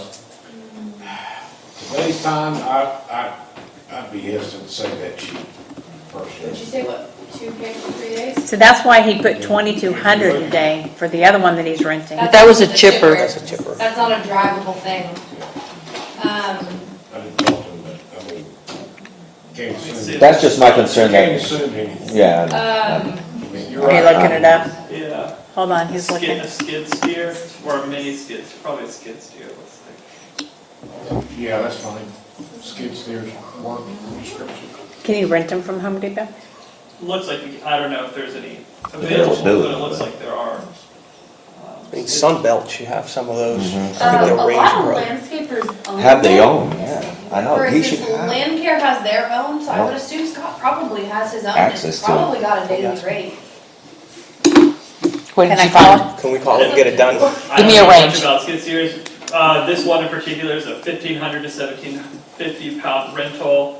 At 4 hours, it's $245. A Okay, daily rental of $350. That's what it's like, Road roughly tax 2K dollars. for 3 days to include any sort of tax or overnight fees that they might tack on for you keeping it overnight. Do you have a bobcat? Oh, a Bobcat. Just gotta throw something in there. Just to kind of maybe help with this, if you take the 1,800 per day, that comes out to 225 per hour. And if they're gonna come out and just do the chip stuff, why don't we just have them contact McKenzie and say, we're on site, and then call McKenzie, we're leaving. And if it's 4 hours or 5 hours, it's at that 225. I'm good with that. Just a recommendation, just, they don't get. They do this man-hour thing, and if I got 2 people here, it costs, then I'm consuming, every 8 hours is 16 hours. If I have 4 people, it's 32 hours, because he does it by man-hours. This is the stuff that Land Care sent me for some pictures of their vehicles and such. So they have the truck with the trailer. This is Okay. One of their pieces of equipment. Scott, are you That's why watching? they I don't have do a feeling that. Scott's watching right now, but it just says we can get the chips removed in a day, but we need the dumpsters to be there. We can ask, but I can't guarantee you're gonna get them all tomorrow. We'll do our There's best. one there now, can you get one, not tomorrow, We'll but try. Friday? I will do my best. I'll get with Paul first thing in the morning. We'll see There how you many go. we can get there. One between day. Tomorrow and Friday. 2 days tops. How much material do you think? Well, they were even willing to bring them out to us on a Saturday. That's the way that it was gonna go. It was a Saturday, they were gonna take them every 2 hours. I think 2 would suffice with that material. I was gonna say 3. Correct, Mackenzie? Yeah. Sorry. Waste Management was gonna bring them out, and then every 2 hours, they were gonna take it and bring it, No. dump it and bring it back. No, it was Is that every what they told us? 2 days, is what Paul told me and Reese when we asked him to drop it at Little Elm. He needs at least 3 more. 3 dumpsters? All right, In so, addition to the one they currently have, and is that just chip material, or is he trying to put debris in there as well? I guess it doesn't That's matter, the but- chips. Just the chips, and that will change whatever proposal you get tonight from Correct. Land Care, because they're, of course, going to propose cleaning up those chips as well. So that'll have to be adjusted I'll let him know. if they get them all cleaned up. Okay, do I need to amend my motion? I probably would, because we just kind of Go ahead add a and- lot onto that, so I would. All right. That's, I move that Sunscape clean up the chips in the Little Elm Pond for 2 days. 3? You want it I would say. for I would Thursday say through just. Saturday. Thursday yes, through yes. Saturday. He just said, though, he could do it in a day, but Thursday through Saturday at $1,800 a day, plus, if necessary, the cost of renting a Bobcat. Bobcat. can't, Or I could do it, if he said in a day, why can't we use that manpower to continue in other areas to pick up? You know what I mean? Like 3 days? But if he said he can perform in a day. And he's been doing really well, I mean. What about the he's been other out 2 there. days to continue work on the Then other yeah, I mean, areas? if he finishes the pond and you wanna let him go on the streets, just let him know that there has to be an update of what streets were done as soon as they get done on whether that's Sunday, but it has to come to me before Monday because Land Care's gonna need to know where to start, where not to start. But you know what I'm getting, right? Because if you give him 3 days, he'll spend the 3 days there. yeah, of course he is. You know, if That's- yeah, if of he's course he promised will. to perform in 1 day, let's get him to clear out 1 day and then continue to work until, the new company comes in. So is that I'm gonna just saying. change the price of land care? Yeah, it will, because there will be It'll less go streets. down. It'll go Which- down. You'll And still less approve it time for this, them. It'll do this. It'll balance. Yeah. It will, because what'll happen is you'll lose a little bit of time in the street. Right. But you're still gonna make time in the pond, and that's a proposal yet to come. Correct. Okay, And we'll, just notify to reassess, so, okay. And not to add any more comments to this conversation, but the caveat is if landscape needs more than one dumpster, and there's only one that's out there right now in the pond, you don't want to authorize him to fill that and wait for 3 days for the next one. No. If you can create a motion that says the priority is the pond, put all your manpower into filling up this dumpster. McKinsey's gonna work, first thing tomorrow morning to get another dumpster out there, hopefully by Saturday, which would be his last day of the contract. But if he fills it all up on Thursday, then he could go into the neighborhood, provide updates, start cleaning. That way, he is still working during those other days. You're still cleaning up debris from the residents' yards and the streets. But the priority is to fill up those dumpsters. So I'm just saying, because I wouldn't want a situation to arise where he says, well, dumpster's full and we're kind of just hanging out here right Right. now because you didn't let us go onto the streets. That's The problem, I don't mind doing this, but again, it skews things because whatever he picks up in the neighborhood, he goes and dumps in the pond. So he cannot chip in the neighborhood, just like his proposal said. He does not chip any material in the neighborhood and bring chip material to the pond. He's done with that. Yep. He should have never done that in the first place, so, Just no more chipping. No more chipping. No more chipping by Sunscape. exactly. Okay. None. All right, so get creative and resubmit the motion. Sunscape, clean the chips in Little Elm Pond as the priority, filling up the dumpsters, and if they finish that, they start clearing the streets with the, don't stray from the map, at an $1,800 a day rate for 3 days. Okay, do we have a second? I'll second that. Okay. All right, all in favor? All right, motion passes.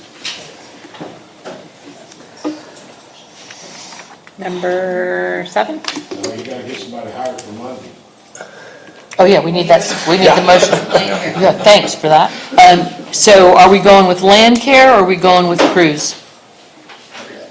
I think 6 days. If they think they can do it in 6 days, let's go for it. And if they don't get it in 6 days, then I guess they're doing it for free. You don't believe Like, in doing that's how everybody that working for works, free. You don't believe in that. I move that we hire land care at their proposed rate of $24,000 for 6 days to clean up the remainder of the district residential streets. I'll second Okay, do we have questions, any discussions, or we just go ahead, okay? I think my biggest is just, what I said is if it's not done in 6 days, are we adding to this that they'll finish it anyways? What is our recourse if they don't? You didn't want to do that for Sunscape, so why do you want to do that for them? That's a good point. Well, You have no, to pay people you for know their that they've job. done a lot for Well, no, free. my point is I can't A tell a lot for contractor free. to work for free. Yeah, So- nobody Yeah. works No, for so free. Sunscape's done a lot I- for free. I would stick with his confidence level, and God forbid something happens, they would need to find a justifiable reason to give you guys the will to want to provide them more money for more days, and that would be up to them to do that. But we can by all means work with Cole to put in any additional clauses into the contract, or not contract, but proposal, but just keep in mind all proposals and estimates are exactly what they are, an estimate. Just like cruises specifically says, number of days and hours is purely an estimate. So it's kind of common, we do that in our own estimates for people, so. Do you have Yeah, I a was motion on gonna, that? landscape, if it got to a point, let's say 5 days in, where they realized they were not able to complete the contract within 6 days, they'll probably request a change order, or in this case, this isn't necessarily a contract, so they would probably reach out to McKinsey and say, we can't do it in 6, but we can estimate this, will the board approve? Similar to, I've read some of the back and forth with Sunscape for the past few months, so similar to that, they would probably say, can we get an additional time added on to this proposal? That's what would happen. They would not continue to work and do it in that 6-day time frame and expect payment for that. Now, what would be considered reasonable? Because he can come back and say, well, I'm going to submit an order to change, and let's add another 6 days. Can they do that? I just want to make sure that if they're promising to perform in 6 days, we're expecting them to perform in 6 days. Does that make sense? No, it absolutely makes sense. I think one thing about this is a different type of proposal because it is debris removal, and so it is very hard to anticipate or to predict how much work goes into it. A lot. In any cases where there's debris removal, one of my districts in Houston with Hurricane Harvey, we went in and we did a time and materials. It cost the district over $1.5 million to do debris removal cleanup. No director had any idea that it was going to cost that much money. However, every director wanted to clean up the district and help residents out in that time of need. Luckily, it's not that, but it is still a significant amount of money that the district needs to spend. So yes, 6 days, you have to take the contractor's word for that. However, if the contractor does come back, I think it's fair to understand that a project of this scale, with this subject matter, it is very difficult to put a firm amount on it. It's not like, a contractor working with her that says, I can fix this pump for $12,000. Only in a rare case would the contractor come back and say, something else went wildly wrong, and we need a change order for this. I mean, for the most part, when you work with contractors like that, their days and their price is there. I think another thing to consider for your evaluation of if that happens is you say, okay, well, how much have you done? And you look at the amount that they've done and say, okay, you finished half of that and you really need another 6 days. You would evaluate based off of the performance that they've done at that point in time of letting you know that they need more. I feel like that would be the better way to establish from that point on, is it worth keeping that contractor or not? So if, let's say, they get through a third of it in 6 days, then it might not be the best interest to continue with them. But let's say they get 75% of it done and they only have a couple streets left. You would notice that they're doing their darndest to get it done. And in comparison, just for a frame of reference, Sunscape had 30 days and did 24 streets. There's, size-wise, David did some look at them real close today, and it is actually conceivable that they could finish, because in the process since we started, people have paid someone to haul away their brush, or they've moved it to the pond. So now the truck going up and down the streets, it's not every house that needs debris picked up. There may be only, I counted 8 on one street, only 8, where when this first started, it was every house. So I think the 6 days is possible. And they went and looked, so it's not like they don't know what they're getting into. They know. Yeah. And we just have They to were wait given now for the pond The estimate. map, and then they drove the district for all the red streets, and they knew where the county line was, and that Travis County would take care of Travis County. I did confirm with Williamson County that they will not do that. So, they drove based off of the map that we showed earlier of the red streets. Will they also sweep too? Because I know that that's one thing that Sunscapes has been doing, that when they pick up the branches, they're also sweeping it all up and throwing that away too. I don't know. That's a good question to I ask. didn't see that when I drove. You can tell where they picked up because of the amount of leaves in the street. You can literally tell which house had a pile based on the leaf. Now, I know Valente Hills did not have theirs picked up, but I know that in Park Forest, they did sweep it all up. I watched them do it. Yeah, well. See, they should have been continuing to pick up and not wasting time sweeping. I think the residents would be okay with sweeping in front of their yards to clean that up. I'm I don't the think same Well, they moved out. They want the bulk picked up. Yeah. Residents are asking, so I'm Yeah, no, they talking about what sweep- We the got a motion on the residents table, Yes. if we could vote, please. Can we move on, please? Yes, Do we have a motion? yes, I gave you a motion. I All right, second. we have a the second. All in favor? want. Aye. Moving on. That was land care for 6 days. We need a motion on the pond.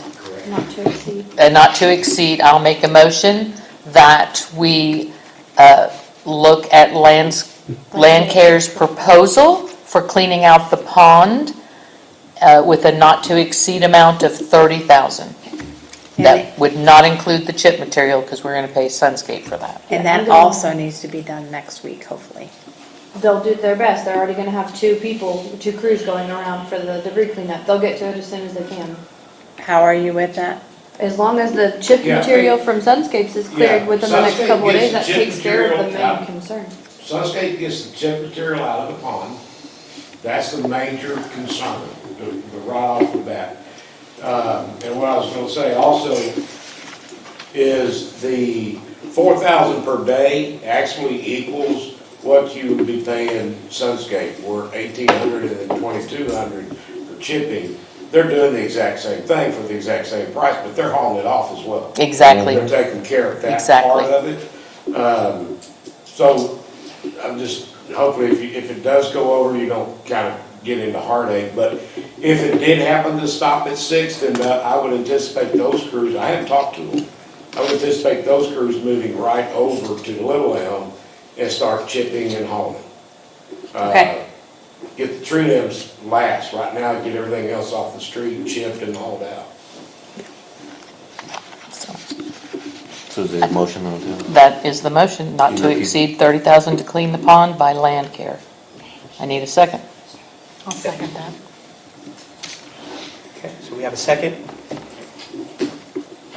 Any further discussion? Okay, I have a question. Where are we coming up with the 30,000 as an actual Based on the amount? proposal that we have from Cruz, theirs was 32.5, land care is a little less expensive, so I got to put something in there. Gotcha. Do you agree that would be a I think a good that's amount? plenty. I foresee they might come in lower than that, but I don't want to, obviously I'm not going to put in a proposal. And we're not going to have another meeting between now and the Yeah, and time. that's what I wanted to make sure So that that we're will be not enough. low or too much, but that we're Even in then, that a will good allow spot. them to start, and if there's a change order that needs to be made at your next meeting or something like that, we can address it then. Okay, excellent. That 30 should be good. And that's based on dividing out the 32.5. Right. Based on what the estimated days are versus the other contract, and just kind of coming up with those two numbers and dates and sticking that in there. I mean, And there won't be any chips, remember, they won't have to deal with any of the chips. Yeah, and I mean, it's, yeah, so that's, I think 30 is a good number. So we have a motion, we have a second, all in favor? All right, motion passes. Next item. Wait, one more thing for you before you go. Oh, you can go. Let me go back. Sorry.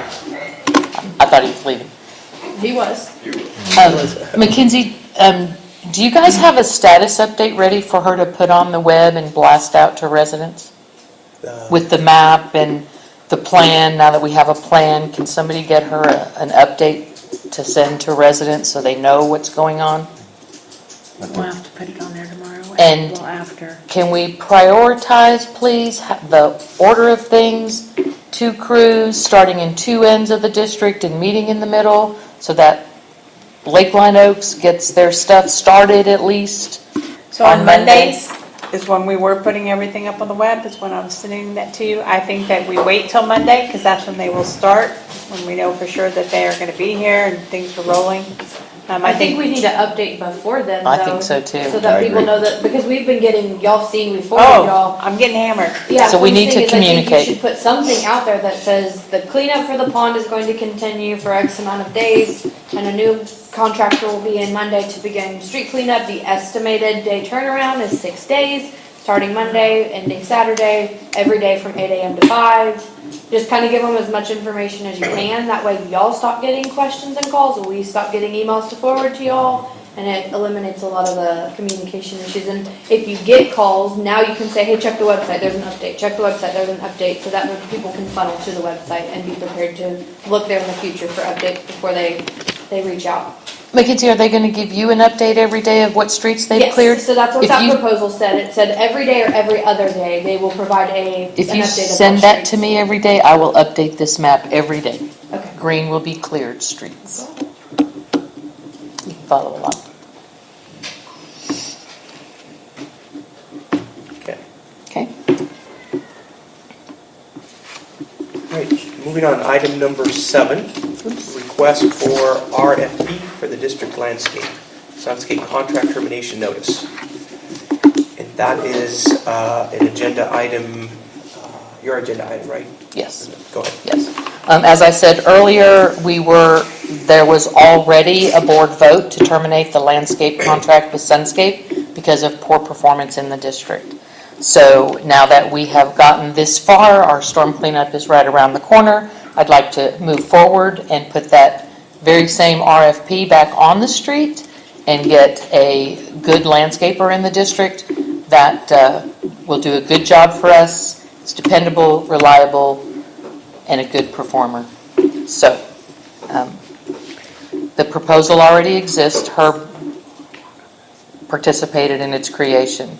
It is my opinion that this is the opportune time to seek out a landscape contractor that can be on board just as the brush is cleared away and can manage the services needed to take care of the trees in the parks, the public spaces, laying over the CMU walls, and also in the rights-of-way.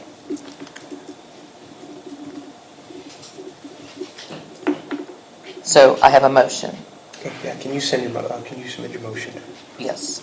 That Gray Engineering release the RFP for a district landscaper with a mandatory pre-bid conference and a bid closing date of April 14th. Okay, do we have a second? Yeah, but we have to have a second first to talk about I'll it. second that. Okay. You start? Yeah. Linda, can you tell me the day that we terminated, or that we said that we were gonna terminate them? I know that we did an RFP, but where did we say that we were terminating Sunscape? That was in the January meeting, that you were looking for a replacement contractor because Sunscape was not performing and their opportunities to cure were not met. So we had talked about an RFP, but we had not terminated them in any way. We did- We have to give them so many days' notice to do Well, that. we had that discussion, it's in the meeting minutes, and I asked that question of the attorney, were they given formal written notice to cure? And my answer back was they had received many emails. Oh, they have been receiving many emails, Did they, but we never said that we were terminating them. That, I Well, don't think in we order- sent that out. for doing an RFP, you wouldn't hire another landscaper unless you had a plan to terminate the one you had. So putting the Or we have met with Scott many times to go over things that needed to be corrected, but we have not terminated him. this is the action that would terminate him. Don't you think that we should do the RFP first and then give Yeah, him that 30-day notice after we have someone? He's not terminated today, okay, he continues on his contract until we have his replacement. Then he gets his notice. But we have to do them in tandem. Yeah, typically what you'd want to do at this point is go ahead and do the RFP, get your selections in, and have an idea at one of your board meetings, make that selection, and at the same time, then if you want to release Sunscape, then you would release them per their contract. And it's probably got a 30-day notice of termination that's required. That's typically the minimum anyway. I'm not familiar with what's in this one. So it will generally take 30 days to get contracts written up, get agreements written up between the new firm and the legal, get all your 1295s, all that stuff put together. So The reason why I say that is because I don't want the ponds to get behind. I don't want the parks to get behind. I think it's very important that we keep moving forward with the RFP, but we also need to know that we still want him to continue the job that he needs to do now. It is springtime. We don't want to miss a mow. I don't think none of us want us to miss a mow, and I don't No. think any of us want Right, us so to. here's the situation. I think what I'm not hearing a termination, right? You have to have a new one on board, you have to select a new contractor first. Yeah, but the motion is not reflecting a termination notice. We are putting out an RFP, correct? That's what I'm Yes. listening? Yes. Okay, so the termination notice is not part of the, RFP, correct, nor is part of your formal motion. no. Correct, so why are we talking about a termination notice? Because it says Sunscape contract Right, termination But notice. that is not part of the motion. I think council has a comment to make. So my comment is, if you look at this agreement, the term, it became effective March 1, 2018, and runs through February 28, 2019. If it's not terminated prior to that time frame, the contract automatically renews for a 2-year period. So, every 2 years, without any notice or any communication, the contract automatically renews. However, this states that the agreement, I'm sorry, where is it? If approved, the agreement may be extended by the 2 years if approved in writing by both Sunscape and the district. So my question would be, has the district and Sunscape ever entered into 2-year renewals? No. Okay, so my view of that, again, without seeing some of this documentation, would be that the contract is not in effect because of that, and probably has not been since 2019. However, you all have been relying on them to perform, they've been relying on you as well, so there is an issue that for reliance, there is a contract in effect. My recommendation is, in here, you need to provide them 30 days notice, and they have a week to schedule a meeting with the district to discuss whatever defaults are happening. If the default isn't cured within those 30 days, you can proceed with termination. It's an interesting agreement, I'll say. It doesn't sound like, it sounds like the district has enough evidence that there has been default and issues that cannot be cured, which would be, it would be essentially evidence that you would bring to Sunscape to say, look, this has been happening for months, this isn't gonna get fixed in a 30-day period, so we want out of this contract. So I think when you're making this motion, yes, do the RFP for landscaping for a new contractor. However, you might want to authorize either McKinsey or our office to send a letter to Sunscape as well, just so we can, or at least authorize me to go back and look at the district records, which I have not received yet, to be able to make sure there's no correspondence about this. I would like to look into this, but I think it would be best to play it safe by sending that letter stating we're going to give our 30-day notice, here's the default period for the terms of the agreement, and then let Sunscape decide if they want to reach out to you. And there's a chance that they might just say, we're done with this relationship, it's okay, we're not going to cure any default. But at least we can follow the agreement. And Cole, just out of curiosity, you send that, they say, okay, we're done, just don't worry about it. Can they walk? They would be in breach because their agreement does say 30 days. But if everybody was in agreement, I mean, they've already breached their contract, so. No different. I'd like Cole to answer. I mean, I'm just asking the question to kind of really address Beth's concern about ending up without a landscaper Yes. Oh, Yeah. during that period. So, really ought to take care of the RFP thing first and make a selection and then really do your termination. At that point, your insured services continue that that's a direction. good point. And we can always start the new contractor at any date, right? Right, and that's, I think that's the key is you don't want to lose service. So the Yes. only way to ensure that is don't worry about termination right now. Well, look how long it was 2 years ago. We had a problem, how long it took to get everything back. I mean, just 2 weeks of them not being here is a big deal. Yeah, no, my other question to you is legally, I understand that we have we want to make sure that we have a smooth transition, right? But legally, if we don't provide a notice as per the current contract, what would be some of the risk factors of not providing or disclosing providing a notice of termination? Are there any? You might have two landscaping companies in the district working, both expecting to get paid. Exactly. Well, So- we control the start date of the new contractor. So we don't give the new contractor a start date until we have effectively terminated Sunscape. And I'll tell you, most contractors hired out of an RFP expect 30 to 60 days before they start because they understand you have to provide term notice to your current contractor. So we won't overlap. Okay. And that's fine. So are there legal possibilities that we could overlap and end up having two landscaping company as per the current agreement? Not if you all, when you go out for your RFPs, if you state clearly when you expect the contract to begin, or, state that it'll begin when the board takes action on it at a future date.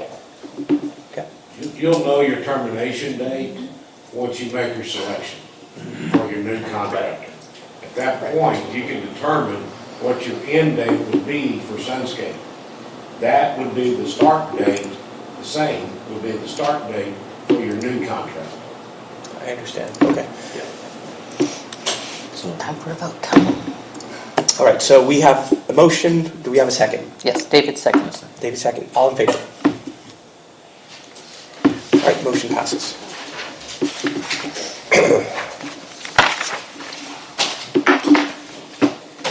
All right, item number 8. Request for RFP for deed enforcement contractor.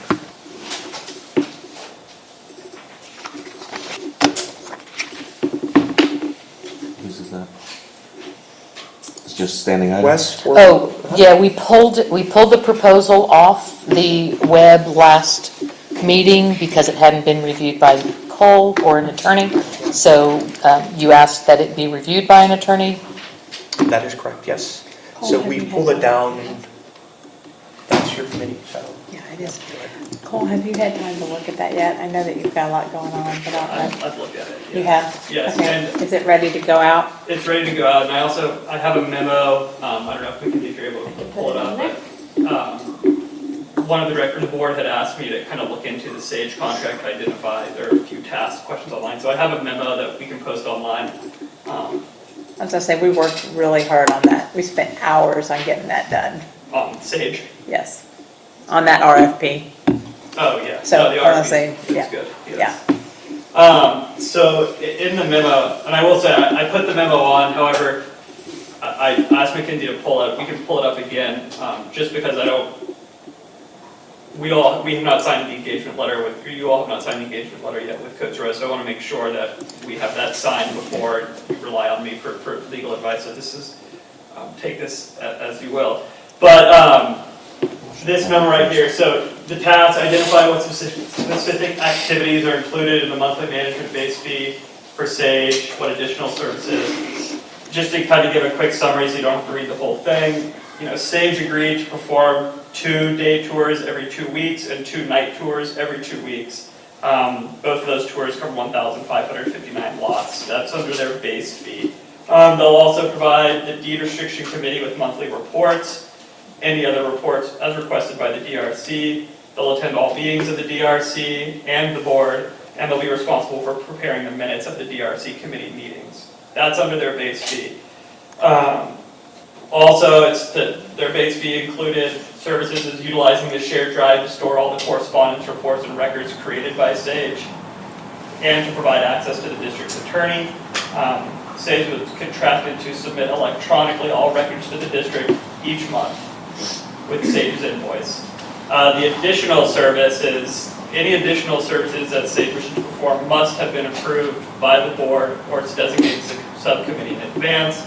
Those additional services are additional meeting attendance, which they agreed in their base to attend a monthly board meeting, or they didn't say monthly, but they said a board meeting. So it's a little unclear, but additional meeting attendance probably would have meant special meetings or additional meetings that were called by the district.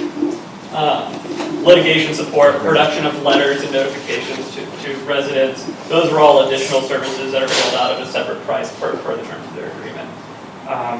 There are in the termination clause, there are 2 ways you can terminate, either for cause or without cause. Without cause is at least 60 days written notice. And there was a question about obtaining the district records after termination. Per section 2C of the agreement, upon termination of the agreement, Sage must immediately turn over all district records and other district property to the district's designated representative. So that's kind of just a quick run through of my analysis of the Sage contract based on the documents that I've seen. It looks like you all are in compliance, so I think you're ready and good to go for the RFP. We don't have all the documents returned to the district. Right, and that's something that I think I saw that in some emails. How would you all like to handle that? I don't know. I don't have a relationship with anyone at Sage. I'm happy as the attorney to send a letter or to call and try and get documents or. Come on, John. Yeah, you're that's your So on the committee, I can tell you that from the last president that we had, a lot of that was told that we wouldn't need it anymore. It was destroyed, gotten rid of. I did make a phone call just because I wanted to understand, is there something? But if it was more than, I can't remember how many years old it was, but I know that from a certain point, it's not. Everything that they have done in the past, whatever time period, has all been uploaded to the file. So everything that they have.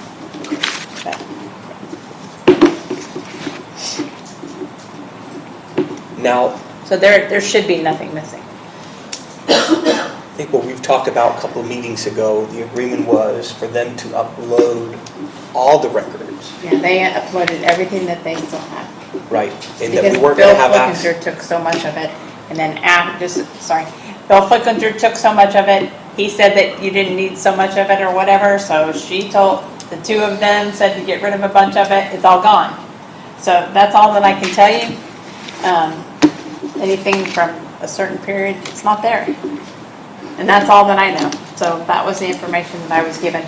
I know that everything that they have done in the past few years has been uploaded. This is all that's on the district Google Drive. So we have a year for 2022, a year for 2023, folder for DRC reports, and then a bunch of title reports down here that look like they were uploaded in January. This folder is empty. This folder does contain things from February, and that is it. So have they uploaded, This- have they uploaded any information after I've sent the letter? Nope, Okay. not to my knowledge.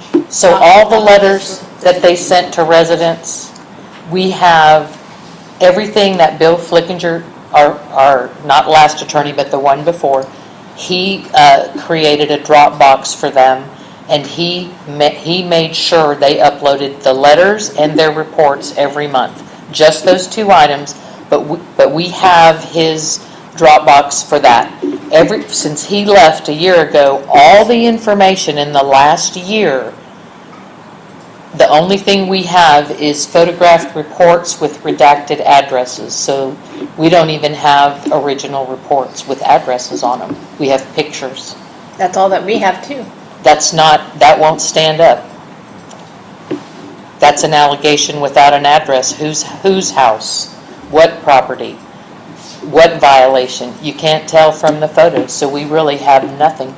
Right, now, we also have standing cases, cases that have been filed, and That's for we've also requested the attorney to render those documents in and uploaded them to the cloud. Have we received any of those documents from the No, we previous didn't ask them to attorney? upload them to the cloud. We asked for access, and I've actually since requested direct access for Cole, and I was told that they are working on it. It's going to require a document to be drafted that I think, from what I was told, I would have to sign to provide access to him. He'll be granted access to all of the district records that McGinnis Lockridge has. So I believe they're just compiling to give him access to the iManage drive for all of your district records. But yes, it's been requested and followed up on, and I've been told 2 times that it's underway. So Cole will have access to all records, but I have expressed an urgency for PIRs and litigations. But that's not what this agenda item is. That's further in, that's when we get to the attorney report at the end of the agenda. This agenda item that we're on, number 8, is to discuss the proposal for a deed enforcement contractor.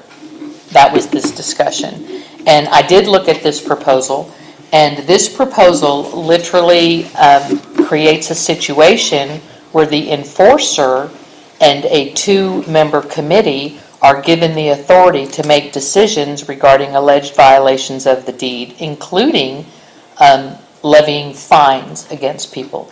So that's not a committee function, that's a board function. So this RFP is written for an enforcer to work directly with the committee to make decisions about residents in this district. That is something that would be a public meeting, not a committee meeting. Because when you make decisions outside of an open public meeting, you need to notice that meeting and let the public in. You don't make decisions outside of a public meeting. And that's what's been going on with this enforcer working directly with the committee. And now you're saying they don't have data to support invoices, and we have retention cycles on these records. And anybody in this district who got a letter saying they were in violation of something, if we don't have that letter and they come after us, how do we even defend ourselves? How do we defend this district against a letter that we've never seen? And they have billed us every single month for hundreds of letters being sent out. Though they don't exist on this drive, their contract required them to upload that data. That data's not there. We have a problem. So this RFP, I can't support this RFP. This RFP is giving authority and power to a committee and a deed enforcer. Decisions about actions against residents must be made by a board, not by a 2-member committee.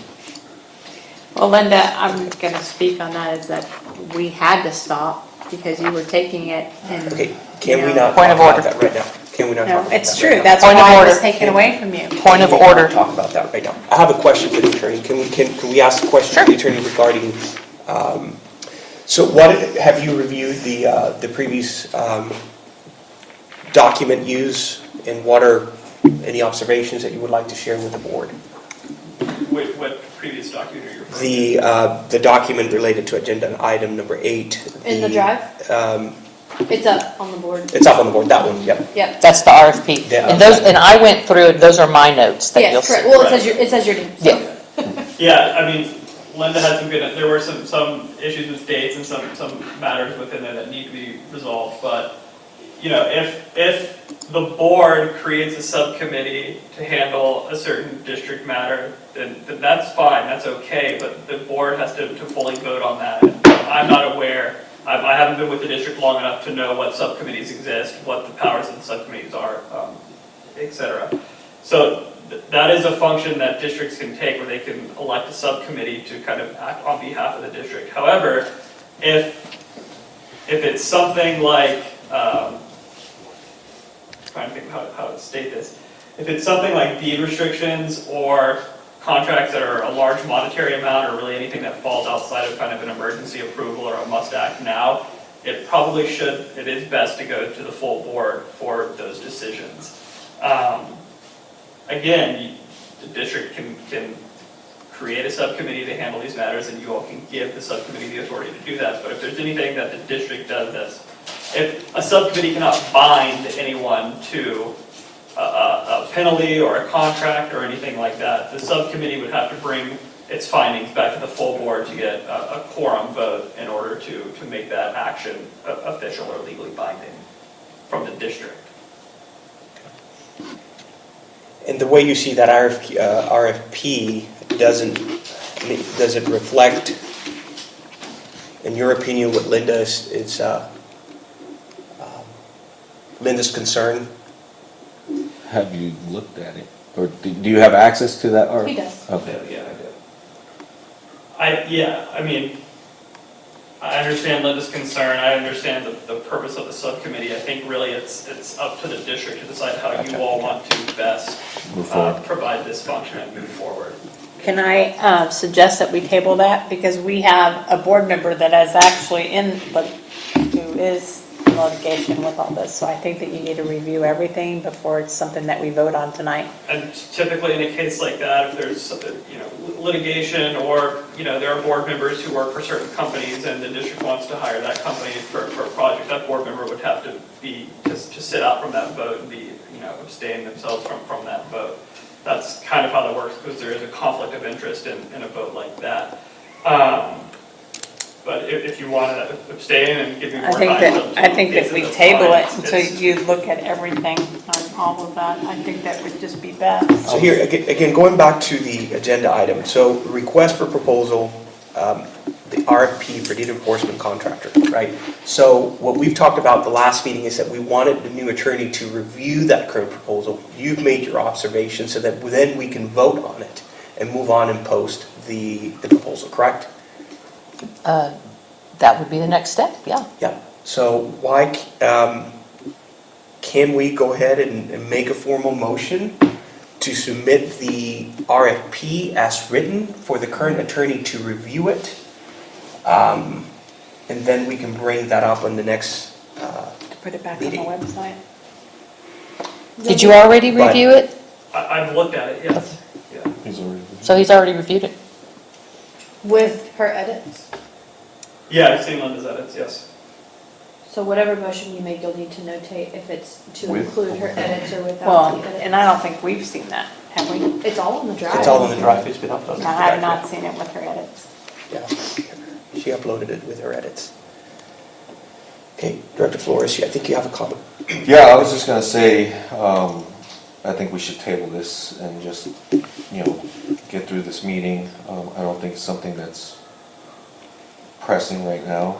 I think you can wait till the next meeting, but that's just my opinion.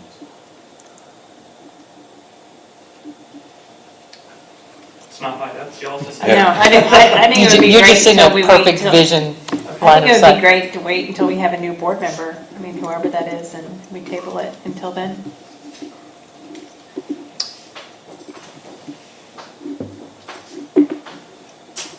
I'm good with that. We don't have to post it. And, we're only asking for 30 more days, but I think it's important with some of the stuff that's going on, that we make sure that everybody knows what's happening. I'd like to make a motion then, since we're not going to. Relating to that? Yeah, relating to deed enforcement. I mean, I do think the district, that there's a lot of, I mean, he's new. I think he ought to spend some time in reading the RFQ, and maybe, you know, we need to have more conversation as to refine it so that we can move towards having, Sure. you know. That wasn't what, I wasn't going to do Right. that. Oh, go ahead. I was going to save the perceived problem here. So my motion is that between now and the time that we hire an enforcer, that we do a complaint-based deed enforcement, the way it's described on the web right now, where anybody who wants to complain about their neighbor or their yard or something, you send an email to 4 members of the board, and we will address these things. They won't go by the wayside. Nothing gets ignored. We can look at each and every complaint. I have no issue knocking the door. But So, that's, complaint-based, not enforcer-based, complaint-based by all residents. Okay, so we have a Can't do formal that. motion, right? Yes. Okay, so we have a formal motion, we need a second for that motion. Do we have a second?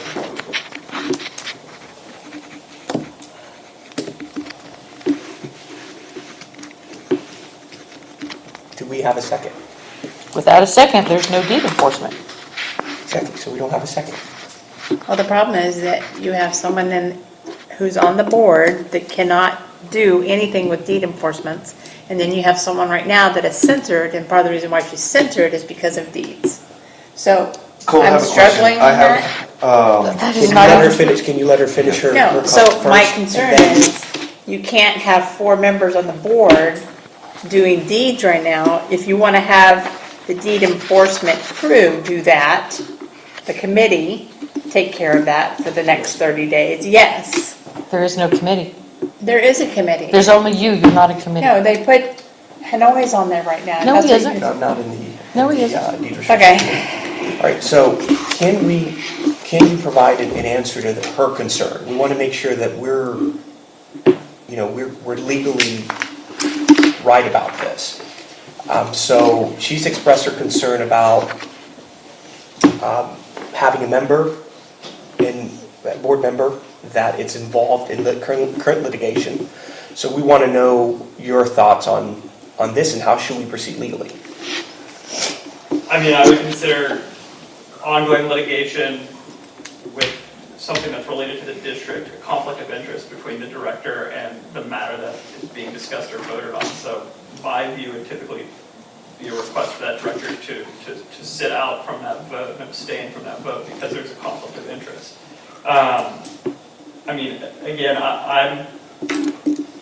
I'm not sure what the goal is. I mean, I kind of understand what Sage was doing and why there's an issue why Sage was terminated. But looking at some of the deed restrictions, do the HOAs in the district enforce any of the deed restrictions? Yes, like Lino. like Lime Oaks does. Like my, Valente Hills does. Hills does as well, their own. They do their own. because the HOAs for the deed restrictions still have the ability to enforce the deed restrictions. Right. And so, even right now, if the district does not have a deed enforcement management company, the HOAs have the ability for the deed restrictions to do that.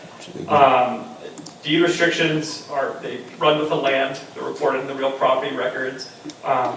You know, the MUD board can't just vote to get rid of deed restrictions.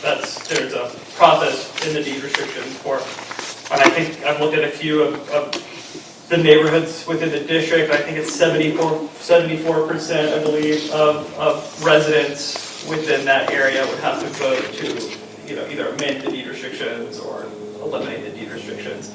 So it's a process that the residents who live within those HOAs have to go through. It can't just be a board decision. I know that this board has the power to enforce deed restrictions, and a lot of the HOAs have allowed you all to take up enforcement actions on the HOA's behalf.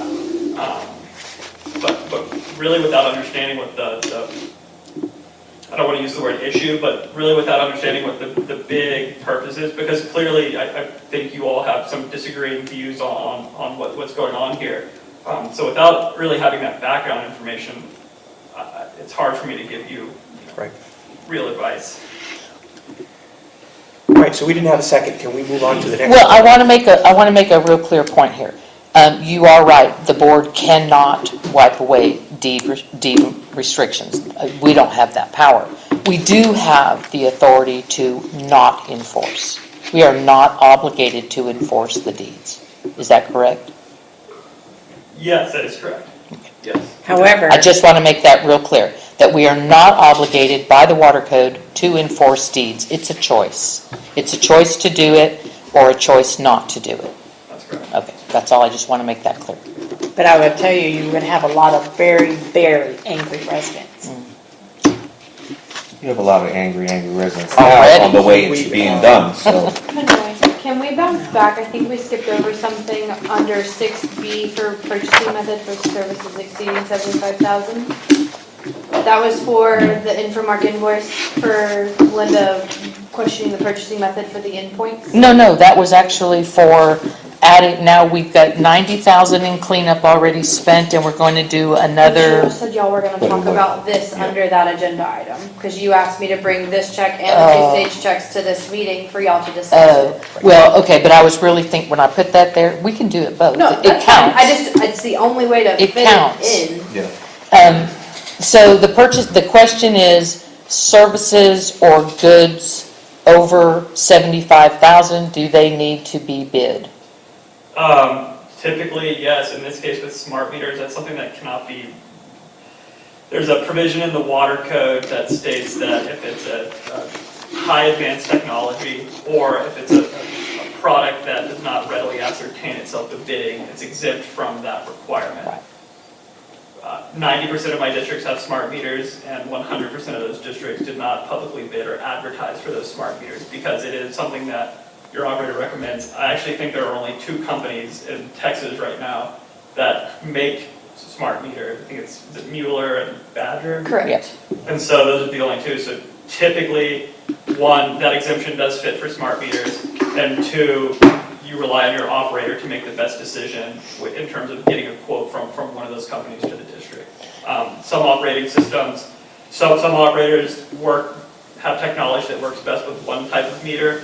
Other operators have technology that works best with another type of meter. It is a hassle for operators to have to switch out that technology, but some do it. But in terms of approving a check like that for smart meters, you are not violating any laws for approving that check. Even though it's not a sole source, you can buy that endpoint from more than one source? Correct. Okay. Correct.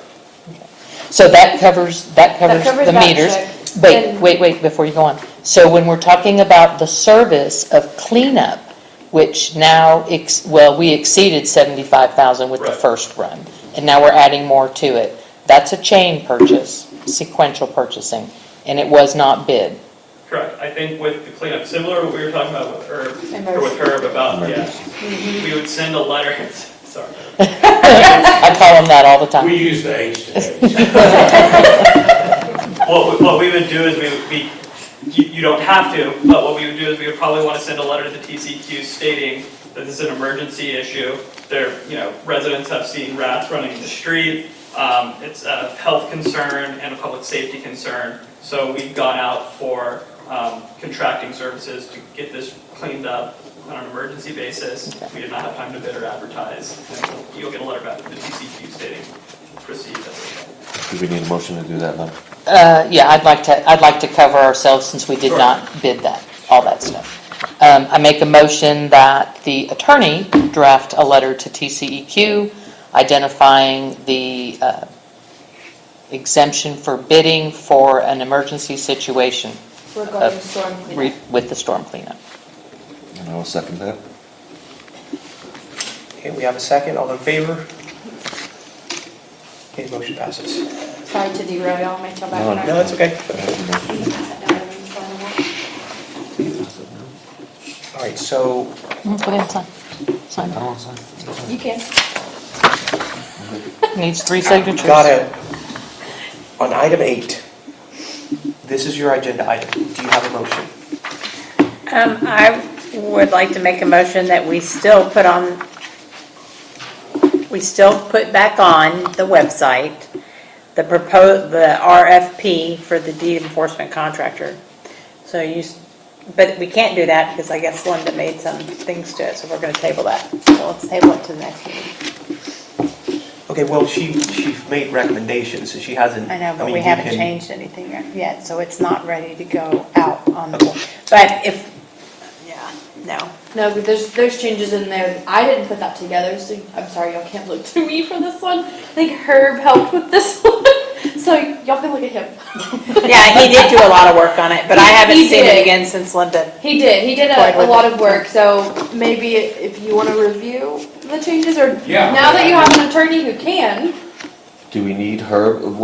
I would think that it's up It's to us it's here. administrative, It's it's Yeah, an it is. administrative Up task. I to don't us know. to come up and to look at it and to say, this is what we agree on, this is what we don't agree on. Yeah. I don't think Herb needs to get involved and we rack up more of an expense on this. Agreed. I think we need to come together and say, this is the direction that we need to go with the enforcement, okay? so maybe Um, if y'all, sorry not to interrupt you, but maybe y'all review what's on the drive, and then if y'all have changes. Make y'all your can comments. Make your comments, like Linda has if you need help doing You that, can and give it then, to Cole.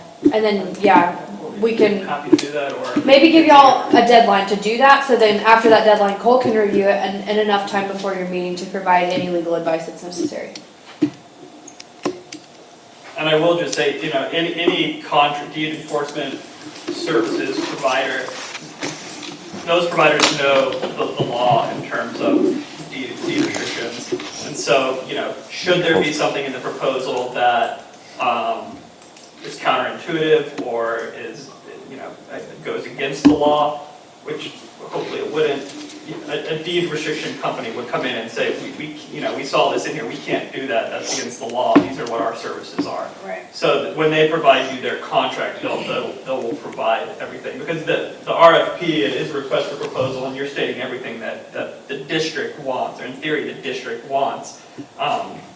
But sometimes there are things in there that the contractor just cannot meet or cannot do, and you'll see that in their contract when they provide it to you. Yeah, just to follow up on that, historically, when we've done these in the past, not just here but other districts, what happens is you will not get proposals that are apples to apples. Every company's gonna agree to some, disagree with others, provide other services that aren't listed.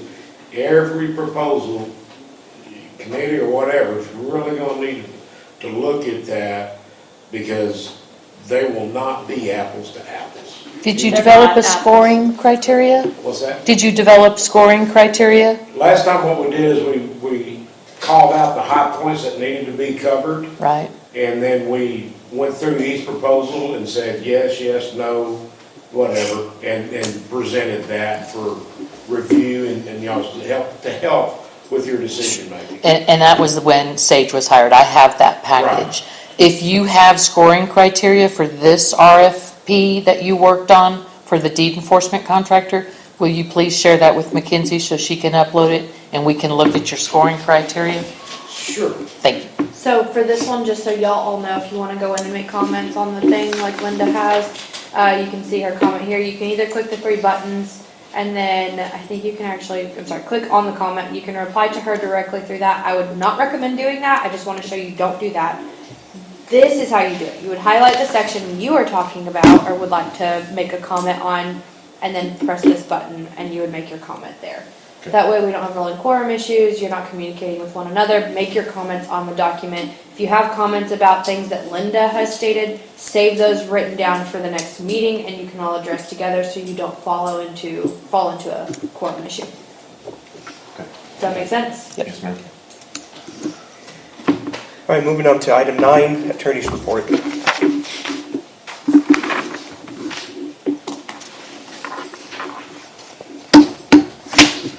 The engagement letter's in there, Sure. if you want to talk over that.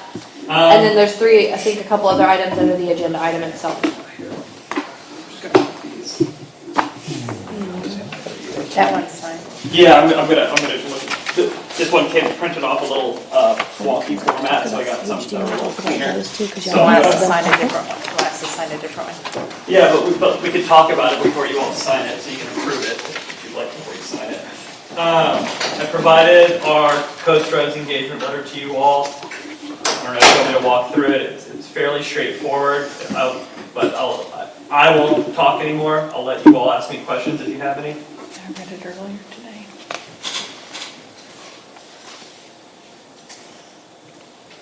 You've already answered all my questions today. I did want to say for the people in the audience, anybody who's watching the video, that my goal is to reduce the legal expenses in this district and use the attorney for legal opinions and legal advice, and not have the attorney engaged in all matters of the district, not running the district, just legal services. And so we had talked in your interview, actually, about the importance of an attorney being at our meetings. And we agree that you need to be here in the beginning to establish relationships and see how we operate. But as we move down the road, there would hopefully be a situation where his business is presented, or where we need his input is done at the start of a meeting, so that afterwards, after an hour or so, he can leave the meeting and we can continue with the district's business without him in the room. It will save a lot of money. His hourly rate isn't cheap, and as we've learned before, it's not necessary to have an attorney in the room. So as long as he's got someone here who can take the minutes, that is kind of where we are. When I talked to him this afternoon, I told him, I literally went back to the last invoice we got from McGinnis Lockridge, and I added up the cost of the attorney and the paralegal working 1 month on an agenda for this meeting. It was over $1,000. It is an administrative task. It takes less than 10 minutes. I've done 4 or 5 of them since we fired the attorney. It's not that complicated.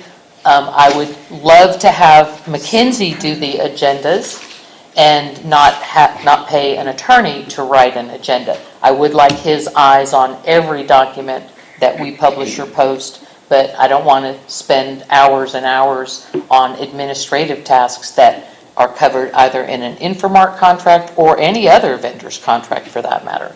And start paying one service provider to do the things in their contract, and everybody does their piece, and we're not double paying people for, especially the administrative stuff, agendas, and well, there's just a whole litany of stuff in these prior invoices, to where our legal costs are astronomical, and we can reduce those by using the attorney for his expertise and his legal opinions, and not using him for things that are literally covered in other contracts. Linda? Director Flores? No, hold on. No, I'm not Give going me to 1 allow second. her to lie. No. She has, He was never listen, fired. Ever. Show it to us all. Director Flores, can you please move on and ask the attorney's questions? He's here to ask questions. Any questions regarding the agreement? Any comments? Do you have any comments or questions regarding the agreement? No, but stop lying to the public. Point of order. Stop lying to the public. That's the second one for you. I will make a motion to have you removed if you continue. Can we agree to stop? That's in our Can we agree to rules. stop? You can't be saying that kind of stuff. It's like her saying- time, and she gets to talk. That's her time. But not when she lies. If she's lying, that's on her. Okay? Can we move on to item A and get done with the contract? Do we have any other questions? Sir. Nope.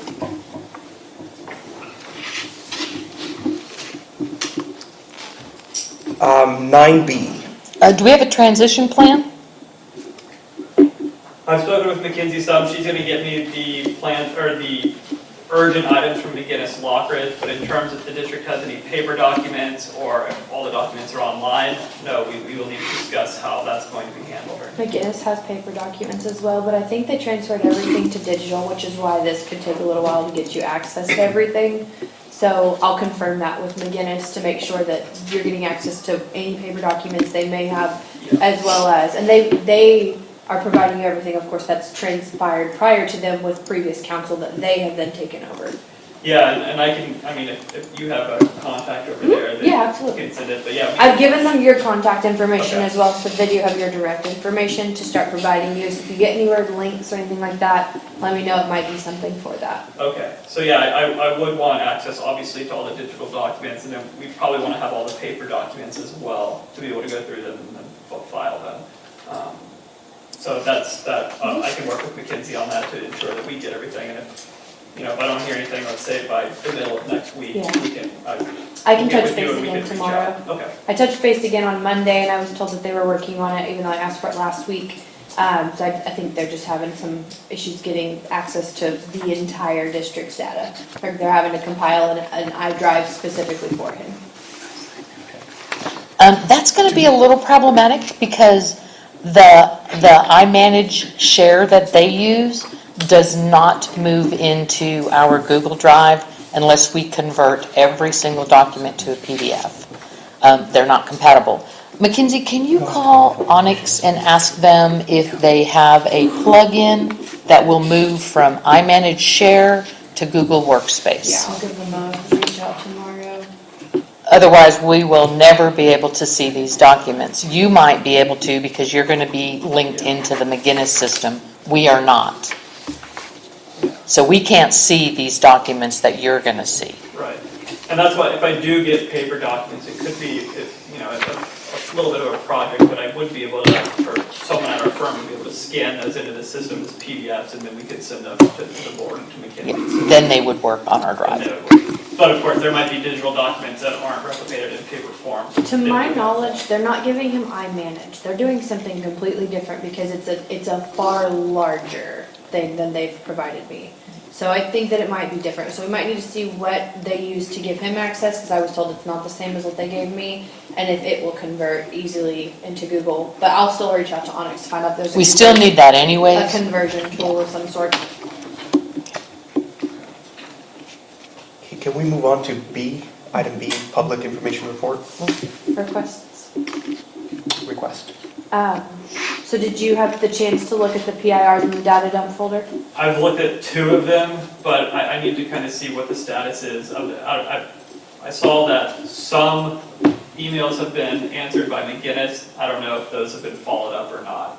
They provided, so part of the reason why they aren't, it's hard to get it over is they provide actual scripture of emails. So the problem I'm having is from iManage, when I open up an email where they've proven that they've responded, it opens up an Outlook for me and not a PDF. So then I have to completely convert an entire email chain to get it to the district drive that's what the conversion issue is. So yes, they have supplied records showing that they did respond. Okay. So assuming we still have some time on those, right now, I can't do anything because I don't have those files. However. The three in the drive, you have everything for, and we can respond to, I think, all 3 of them. Do that, yeah. So one of them is meeting minutes, and that's gonna be one that you're gonna have to finish the meeting minutes on. Your paralegal will. That's the only one we're not readily available or able to respond to. The other one is for a financial, campaign finance report. A specific one was requested. McGinnis has confirmed that they do not have that on file.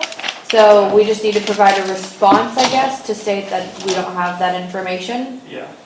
So that would be something you could do for that one, and that is for the, I don't wanna say the name, cause it's in the. I can we- look we at can talk about it. The very first one, we have an Excel sheet in there that is completely suffices the request.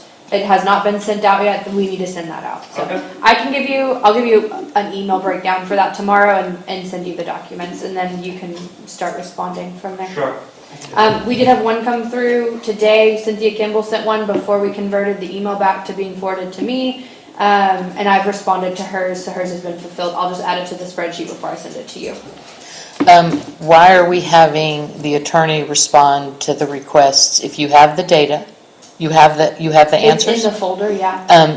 But okay. we don't respond, we don't manage or coordinate all of your PIR responses. We respond to ones that apply to us that we house data for. This is strictly from your Google Drive, and he's gonna be keeping record of this moving forward. That's So how do we it's know what's missing, or who's historically it missing from? The folders have everything in it that McGinnis transferred over to me. I've requested the information for one, got back a response saying they didn't have it. The meeting minutes obviously are not completed, that'll be something his office is gonna have to do, and then we can respond for that. But part of that is something we can talk about, we supplied the video for what was requested. yeah. So I think that request has been fulfilled, because the request was very specifically stated, meeting minutes or video. The video has since been responded with, but it's missing like 2 seconds or something of a lag. But we've notated and discussed that with the requester, but I think we're okay and satisfied on that.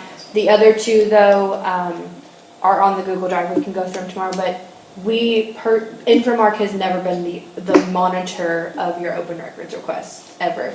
We've only ever forwarded on notifications to your attorneys, and that is why your attorneys have always held their spreadsheets, the records, they keep all of that information in-house. We have not done that, and we're not equipped to do that, which is why it's always gone to your attorney.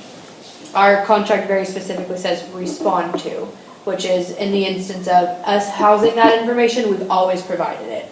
So if the attorney gets a request and it's something very specifically from Infomark that we house, we give that to the attorney, they've always responded. We've never been the ones to respond directly to your PIR requests.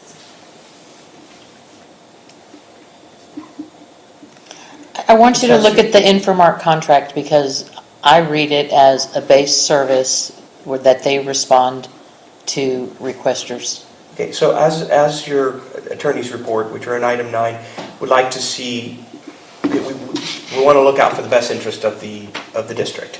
So PIRs, do you think that should be something the attorney handles, since there are legal components involved? In all of our districts, our office does handle public information requests. Okay. Yes. I don't know how many you all get as a district. Obviously, there's a small cost involved in terms of responding. Typically, our legal assistant works on those. I really only get involved in them if it is a more complicated matter or if someone's out. I'm cognizant of the cost to public information requests. I understand that no district likes spending money on providing this information, especially when you all are sitting here looking at me saying, you're the attorney, why are you doing this? So I do understand that. I think one thing we might be able to do, and we probably will talk about this maybe at some point under my attorney's report, is we can talk about how you all see invoices. And one thing we can do is we can, have a separate category that we bill for public information requests. That way, each month, you all might be able to see how much time was spent answering public information requests. Another thing we can do is with that spreadsheet that Mackenzie mentioned is we can see what items are continuously asked about, and we can try and be proactive and make those items available to the public. That way we don't have to respond, they're just already there available to the public. There might be a common theme. Again, I've only seen 4. I haven't looked at the last 50 requests, but there might be a common theme. But I think at least if we are watching how much time or how many requests are coming in and the time that's spent, you all get to see that number on an invoice, then you might know, okay, this is costing us X amount of dollars, we should do something about it, or try and have another contractor handle these in conjunction with the attorney. I do think it's safe for us to keep our eyes on it and for us to maintain that information as district records, but I do understand that there's a cost and no one likes spending money. Gotcha. Can you provide us with some legal reasoning as to why we should have the attorney do that for the district instead of, Infomark or, board members? So, and you mentioned that either most of all your districts use counsel to do that. So just some legal reasoning. All of my districts use counsel to do that because of the public information requests either come directly to our office, because our office is typically the address for the district. So oftentimes if an operator gets a request, if it's a request that's specific to the operator, they can just answer it immediately. If it's a request that is the attorney is more involved with that request, like if it's more of a legal question or if it's more information like campaign finance or elections, then that has to go to our office because we hold those records. As the district, we are the record keeper for the district, so we keep all of your records. So typically those requests flow through us because we have that information readily available. So legal liability, legal concerns as to, The liability Reason behind is, that. the liability is not responding to those requests in a timely fashion. So if you have a separate party, or, I'm not saying McKinsey, but if you have, because I know McKinsey answers stuff in a timely manner, but if you have another consultant who isn't familiar with the laws and isn't familiar with responding in a timely manner, you might be in violation if the ball gets dropped on those instances. fair enough. Thank you. Which is the status of the ones in these. Yeah, correct. They're all late. I do have a question for you about this, though. And I'm okay if the attorney's keeping track and handling them, but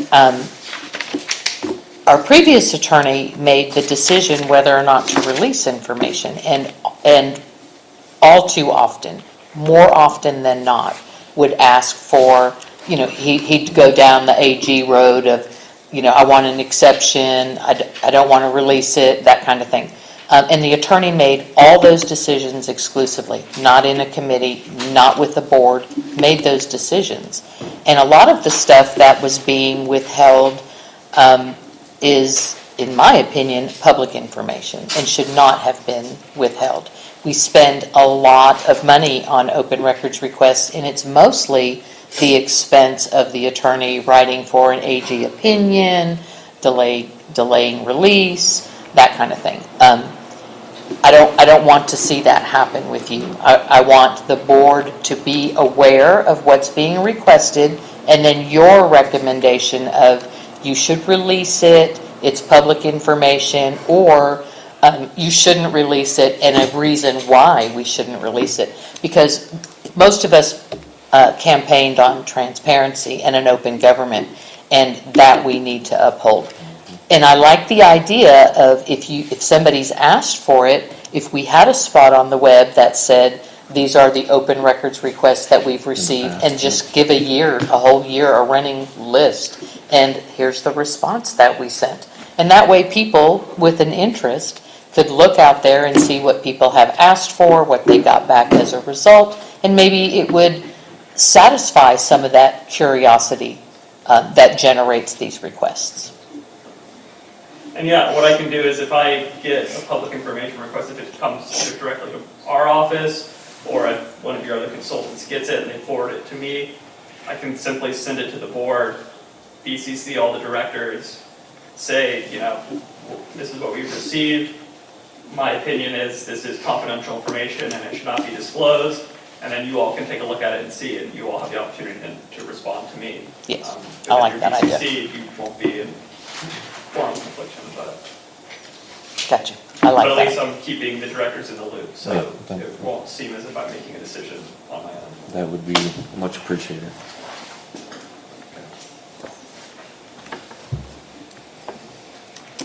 Anything else? Oh, on the missing campaign finance report, that was from the last election, right? From November. So that's a problem. That's a required record for 3 So you're years. saying you don't have mine? That's the one that was requested, and McGinnis said that they do not have one on record for you. I sent it in December. Well, if you would like to provide it, we can then Sure. provide it. It's not a problem. I requested it from them because they were the record holder at the time, and And no they one said that- contacted me about it at all. They said So I they didn't know you didn't one on have it. file. So that's kind of concerning. I mean, how are we going to know if you get all our records back? I'm not gonna know, I'm gonna be frank, I'm not gonna know if I get all the records back. That's impossible for me to know. I'm gonna make sure that I get the records that are, that are vital to the district. I'm gonna make sure I have. What are we in, March? I didn't know. I'm gonna make sure I have your records regarding the election, make sure, Okay. all board members are appointed and elected according to law. I'm gonna wanna make sure I have documents that go into your transcript when the attorney, if the district ever had to issue bonds in the future, there are certain documents that have to be supplied to the attorney general. I wanna make sure I have those documents, creation documents, stuff like that that I know is vital to the district. That's what I wanna make sure I have. And So do I minutes. send it to you now? Sure, you can send it to me, Yeah. or McKinsey, but definitely me, because I'm holding it for you, so yeah, I'll sure. send it to you. Not a problem at all. Minutes as well, minutes are. They're forever. Yeah, exactly. They're forever documents, so I need to find it. It's been a while, but I think I know where it is. Okay, 9C, safe management contract. Any report on that? I'm sorry, I jumped the gun and discussed that memo that I put together with you all, Did you want to talk about those two? the Oh, other section. yeah, and that was on there because we pulled their checks at the last meeting because they were billing outside their contract terms. This check is for $4,287.25. This is their base fee to perform the 2-day tours and 2 night tours. The night tours require 2 trips to be a tour. They didn't do the night tour. There's no report to indicate they did a night tour. So what do we do about paying them their base fee? They've never been paid for mine. I They think need to be. well, the contract states that, their base fee states that they're gonna do 2 tours in the day and 2 tours in the night. So if they're not doing that, probably issue a letter to them and state, you have not been doing your night tours for the base contract. So submit another invoice that's cut in half, basically. They've been doing their night tours. They always did their night tours. Or provide some sort of documentation that they did do their night tours. See, that's kind of, that's where we're kind of stuck here with this, because there's no records. They didn't release the records to us. There's no record in there to indicate they did a night tour in the month of February. That's what this check is for. So that was a problem.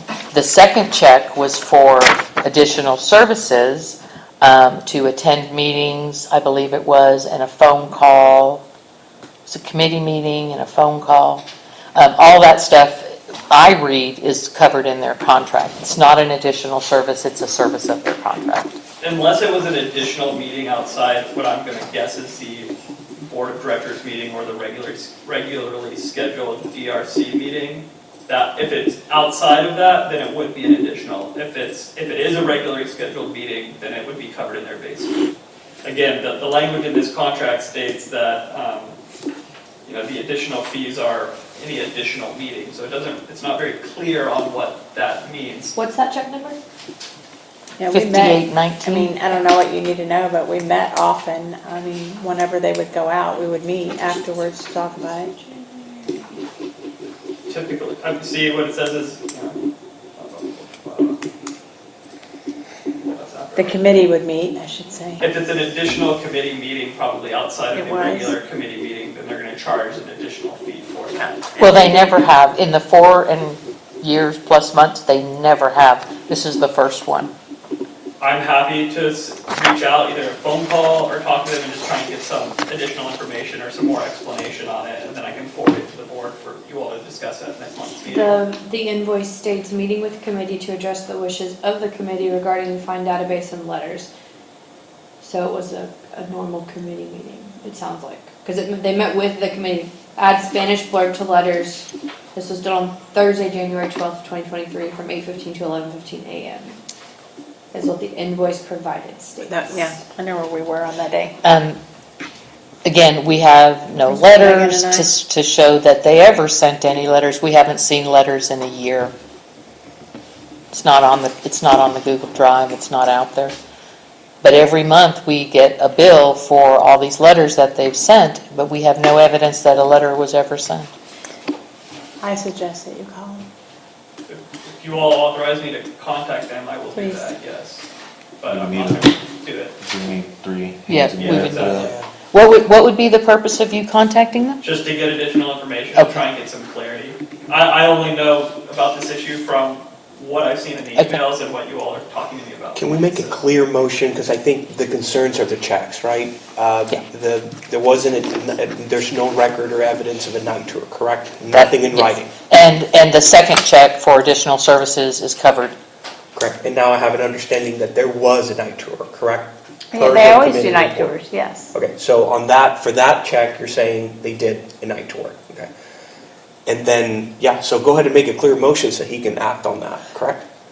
After a vote. Okay. After vote, yeah. Okay, I'll make Clear the motion. We'll second it, and then. Okay, we'll so let the Attorney motion will handle be it. that Cole calls Sage Management and asks for the records, the night tour report for their February night tours. Okay? that would cover this check. Okay. And asks for clarification on the additional services they're billing for at a rate of $120. That one, I can tell you that Megan and I met with them. So that was a regular meeting, That was our regular, so then we don't pay. That's not additional. Then we don't pay it then. 'Cause Can you extend a motion to no, it's not a the regular attorney meeting. has it's- to, Well, the contract states that they're gonna attend all meetings of the board and the DRC. I mean, we haven't received any document. No, we don't, we have no way to Why? verify this. I wrote a letter to them and haven't received anything, so can you add to the motion for request for all those documents Yes. from our attorney? You got it. So in addition to what I started with, a motion for you to contact Sage Management to discuss these two checks, 5820 and 5819, asking for records to substantiate the night tours in February and all records requested by Director Avila a month ago.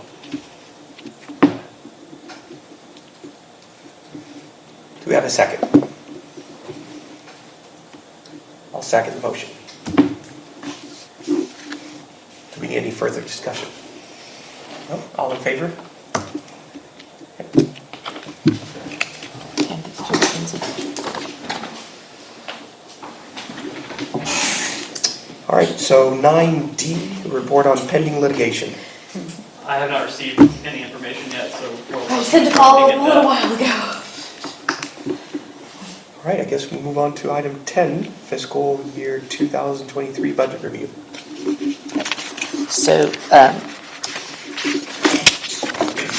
because we have such enormous expenses with the lift station and with the brush cleanup, and these were all, the lift station had $300,000 in the budget. I did pull the 2023 budget, and I went through it, and I highlighted all things that were non-essential for running the district. If it didn't involve water, sewer, or stormwater, meeting expenses, conference expenses, park improvements, I added all of those up, and I came up with a little over $100,000 that we could recover that way to cover some of these very large expenses. Then I asked McKinsey about the lift station, and if it would be, go to the top of that, and if it would be possible, This is just the budget. okay, you don't have my marked sheet. If it would be, No, I do.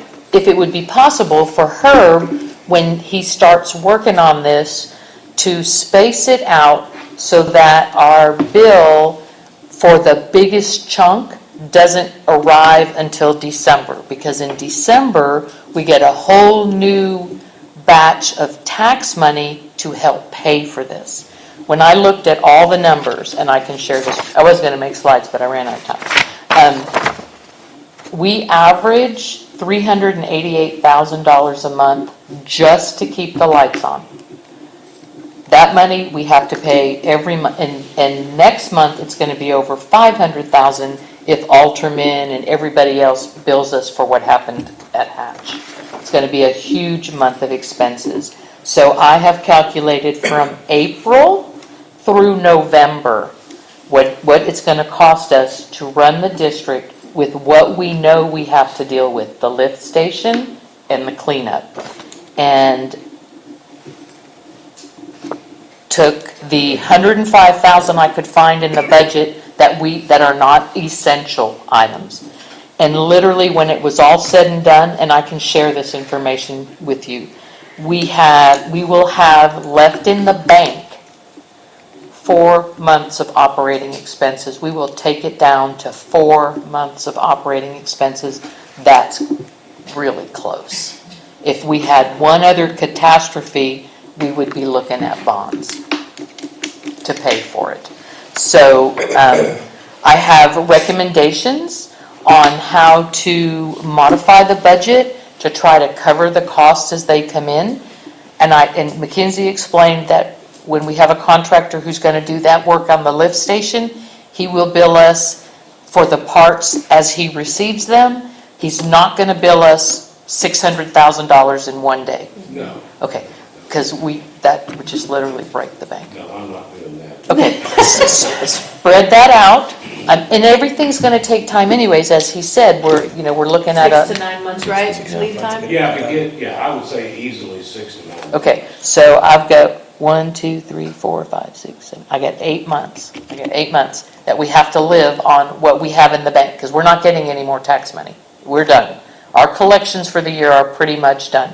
There's 21 accounts that haven't paid their taxes. They may have deferred, which means we're not going to see the money for a while. So we have to live with what's in the checkbook. And we're going to cut it really, really close. And we need to, and remember, we have a bond to pay off in August. That's almost $200,000. We can't touch that money. That has to go to pay off the bond. Then we'll be bond-free, we'll be debt-free, and we can then start looking at next year what kind of money we're going to need to replenish this account. Because our last bookkeeper, Michael Luft, said the practice should be that you have 1 year of operational costs in the bank. We're going to take it down to about 4 months before the next tax season hits. So we just need to be real mindful of what projects we approve and only approve absolutely essential things going forward until we get over the big hurdle of the lift station and the cleanup, and then reevaluate where we are. I'm not suggesting canceling anything that's already in the pipe, like this playscape at Sunscape. That's in the pipe. Do we have a delivery on that? Yeah, mid-April, they're supposed to be finished. It's already been paid for, so. Yeah. But it hasn't been received. But I'm not, like I said, I'm not messing with anything that's already in the queue and working. I'm looking at things that have not been expended yet. And I do have a suggestion to discontinue the roving patrol. The security patrol that does Friday and Saturday, there's about 35,000 left for the year on them. And I did look at every one of their reports, and they have nothing. So we pay them to drive around, but it's good news. They're not finding any problems to deal with, but it's money we don't need to spend right now, and it would certainly help with all these expenses. So I did...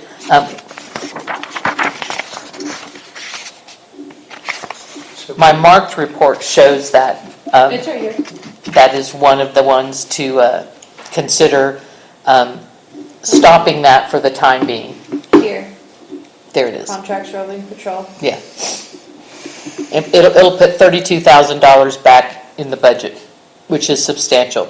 The postponed till October 1st, what was? Trail maintenance. Trail maintenance, puts $38,000 back in the budget. Some of that's already been done. Okay, I'm saying, Endpoint installation, y'all already approved that, but I thankfully have not secured their date yet, so we can postpone that, that's not a problem. it's just a postpone, not a cancel. Correct. Well, I meant like, I asked them for a date, I'll just let them know, we'll wait till next year. You have totally. Oh, those were mistakes from. Yeah, So from the things getting built. I used last month's bookkeeper's Financials. report, which is not reflective, it's not accurate. It's not accurate at all is what was spent last month. There are errors in that report. So I did the best I could with what I have, but as we're going to transition to a new bookkeeper, hopefully the picture's brighter, because when these numbers are solidified and the new bookkeeper puts the right amount in the right categories, we can have a better idea of what needs to be trimmed down. We need to recover some money to cover all the expenses we didn't budget for. All right, so do you have a formal motion? Thanks for the report, by the way, that's Yeah. really helpful. I It's on would, the drive. Yeah. did you look at it yet? Have you? I looked at it, but I haven't had the chance Okay. to really look into I it. don't want to make a into motion details. until the next meeting then. Okay. I want everyone to look at it, and then let's talk about the things. I agree. And then we can do a motion to discontinue the roving patrol for a while, and any other thing in there that you see that will help us. Because none of our costs are fixed right now. We don't have a fixed cost for the cleanup. We don't have a fixed cost for the lift station. And we're going to get down to a place where we're tapping too low into the reserve. And then if we have one catastrophic failure, we're gonna have to Right. put bonds. Yeah, okay. Well, I think it's great. I've looked at it. I think that's It's a starting that's good. point. It's a good starting point. It's a starting point. If we can all agree to, review it and make more comments, further comments at our next meeting, not make a sort of premature motion. I think Yeah. that's great. I think that's the best way to go on that. Just wanted you to have something to look at before Herb starts sending us bills. We have to pay him somehow. Yes, we do. Or your contractor, I'll be as gentle as I can. and stretch it, please stretch it out. Yes. We're waiting for December We will keep that in mind. when the pot fills up again. Okay, any other comment on that agenda item before we move to item 11, confirming our next meeting? Director Flores, do you have any comments on Linda's budget review? Not Right. right now. Thanks, Linda. You're welcome. Let's go ahead and confirm our next meeting date. Please say April 19th. April 19th. Okay. Okay, item 12, future agenda items. I'd like to say that the very first thing on the agenda, if we can, is that we try to, because we've waited so long, put the board member on there, the new board member, vote them in, and if it's okay with the lawyer, if I ask this question, can they be sworn in at the same time so they could be a part of that meeting? Yeah, you can swear in a new director at your next meeting, as long as it's on the agenda and you have all your documents I prepared. think we do it all in the very beginning, that way you've got it moving. They actually are attending that and helping us with that next board meeting. I think that's possible. I also would like to do a timeline for meetings on there, What's that? in parks. So timeline for meetings in general, and then parks. Parks. We need to do You want to be more parks. specific than just parks, or just parks in general? Porta potty and treehouse and other stuff, cleanup. You won't need a porta potty, they're bringing the stuff in on Friday. If we Then could we'll just talk park stuff, because there's still so much to talk about. if you could put annexation, the resident requested that we look into annexation, so I just wanted to know that on there. I'm gonna have to have all your signature for this. This is the central What do you- Vermont We Box hire a lawyer for Agreed it. to the agreement and then To it- discuss this if we is want when to I'll be able even sign all your look checks moving into forward the for possibility account. of being You are- annexed into the city of Cedar Park. No, I'm So sorry. I So can I just speak need a you little here bit to and that. there. I had I don't know. I received a call from the city attorney from Cedar Park a couple of evenings ago. She stated that she had heard, I actually think this was right after I met with you all last week, so sometime in this period. She stated that she had heard of a rumor about the city of Cedar Park annexing the district. She said that the city has no plans and does not intend to annex the district. I'm sure if the district had a They don't proposal want to us. discuss with the Cedar Park, that they might be open to it, but she just wanted to make it clear to me. She That said, there, right now, there's nothing. yeah, she just said, I don't know where this is coming from, and I said, I don't either, I just met this district Yeah. 8 hours ago. And so she just said, right now, Cedar Park has no plans on annexation, but we can add it to the agenda. and Yeah, talk just, about it too. I think we need to just add it to the agenda, we can discuss it then. I'm glad you mentioned that, I remember. How did they find you after just 8 hours? They called, I think they called every attorney that was listed on the website. I think they called McGinnis Lockridge, and McGinnis said, go over here, and then They the don't, attorney they said, call go over me there. now. Yeah, they've been calling, they don't want us at all. Period. Well, we haven't given them a good sweetheart deal yet. So you'll need the test part and then that will be the signature. Just signature here, correct? Just because it doesn't label it, so there's 2 lines. Do you have the second one? I'll sign the second one so you all can have it. Mackenzie can keep it. Yeah. So we are You just- talking about annexation, correct? Yeah, it's on the, you'll put it on the agenda. Anything else? We're good? Okay. Are we gonna send agenda items to Mackenzie for her to make the agendas? It is not in our contract to do that. We don't make agendas for any of our districts. It's something Todd has been very against and does not want to take on. He's been very clear and adamant about that. We don't put agendas together for any of our districts. I'll put them together then. I'm sorry, y'all. I'll do It's it. not something they're comfortable with us doing. I will have you look at them before Mackenzie posts them, but I don't want to pay an attorney $1,000 a month to write an agenda. That We would takes need a time. motion for that, right? Yes, probably. We need a I motion, can it's tell not you, an item on the it takes us agenda. all an hour or less to prepare an agenda, but that's okay if you want to prepare that. There's not much that goes into preparation. It doesn't take you $1,000 a month to make an agenda? One, I don't make the agendas, my paralegal makes the agendas, and it typically takes her less than 30 minutes, I think.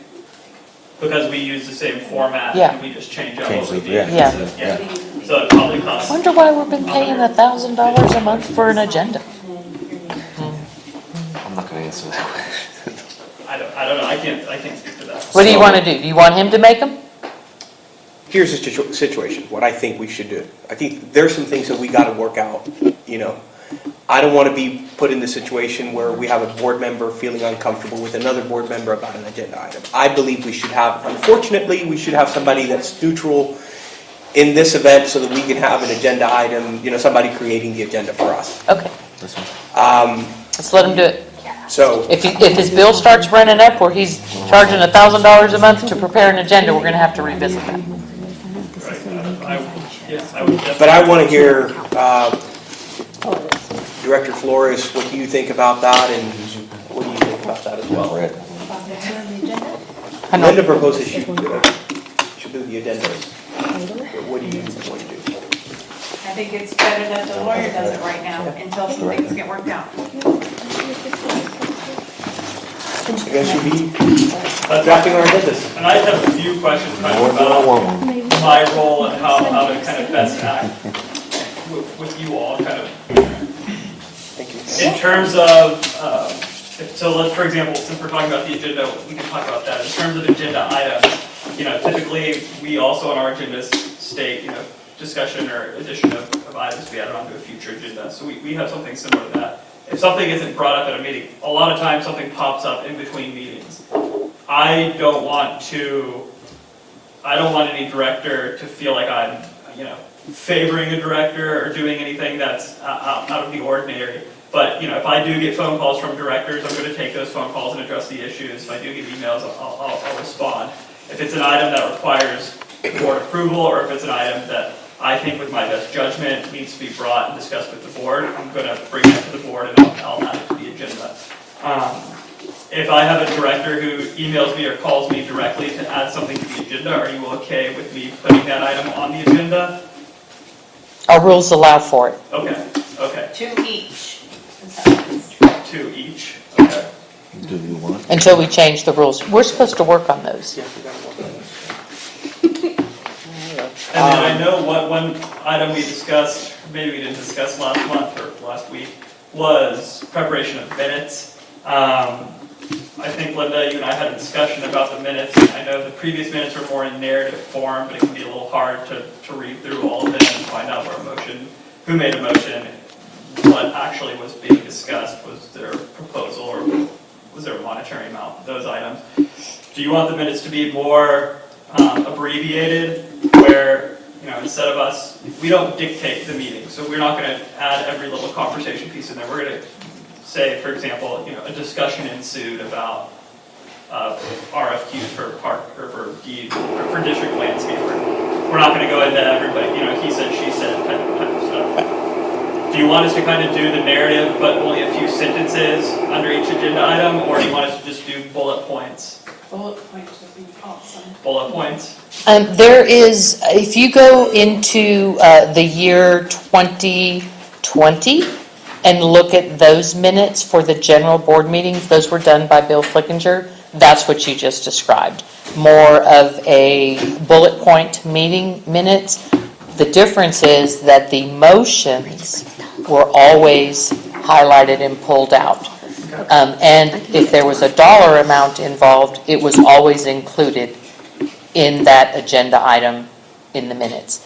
And the reason that it was done that way is the auditors use our minutes and they look for those motions and they look for those dollar amounts, and then they look for those things specifically in the accounting files. So when they're written like a narrative and you don't put the dollar amount, the auditor can't find the motions and he doesn't know how much money we're talking about. And it's one of those checks and balances that is lost when the minutes are done with the narrative. So I'll look at the year 2020 minutes and kind of base ours on that You'll see style. the way our second previous attorney did them, Okay. and they were excellent. Okay. And they also become our reference to finding Right. meeting discussions and what was voted on and who made that motion. It's an invaluable resource since we don't have a book of motions, we don't have a book of resolutions or a book of orders. If not for the minutes, there's no way to get back to what transpired a year ago. Right, We do and have a lot of video. yeah, we oftentimes have to pull minutes when we get questions about, a project. We do our search in our NetDoc system, and we're able to pull up the minutes where that, contractor was brought up. So it does help us. We do like to include, contractor names, monetary amounts. Another question for you all, some districts like to have the director who made the motion and the director who seconded the motion. Do you all like that, or do you just like to see motion was made and seconded? Motion was made and seconded. Like I said, we've got video that people really want to go back to. Yeah, I don't want to watch 300 hours of video. I do like to know who made the motion, who made the second, and what the vote was. Yeah. That's important. Who voted? Who voted which direction.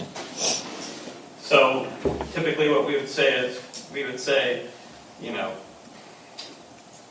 John made the motion, Frank seconded, the vote was all unanimous approval, or, all in favor except Director X, X, and X abstained from the vote, That's- or voted yeah. no. Okay. That's what you'll see in 2020's minutes as well. Okay. I think that's it. I know it's late. If I have any other questions, or if you all noticed anything in the work that we produce that you want changed, or you want anything done differently, please reach out, let me know. We're here for the district, so we want to make sure that you all are comfortable with our services. All right. Okay. Move to Thank you adjourn very the much. meeting. Motion have a to second? adjourn? Yep. Second? What time is it?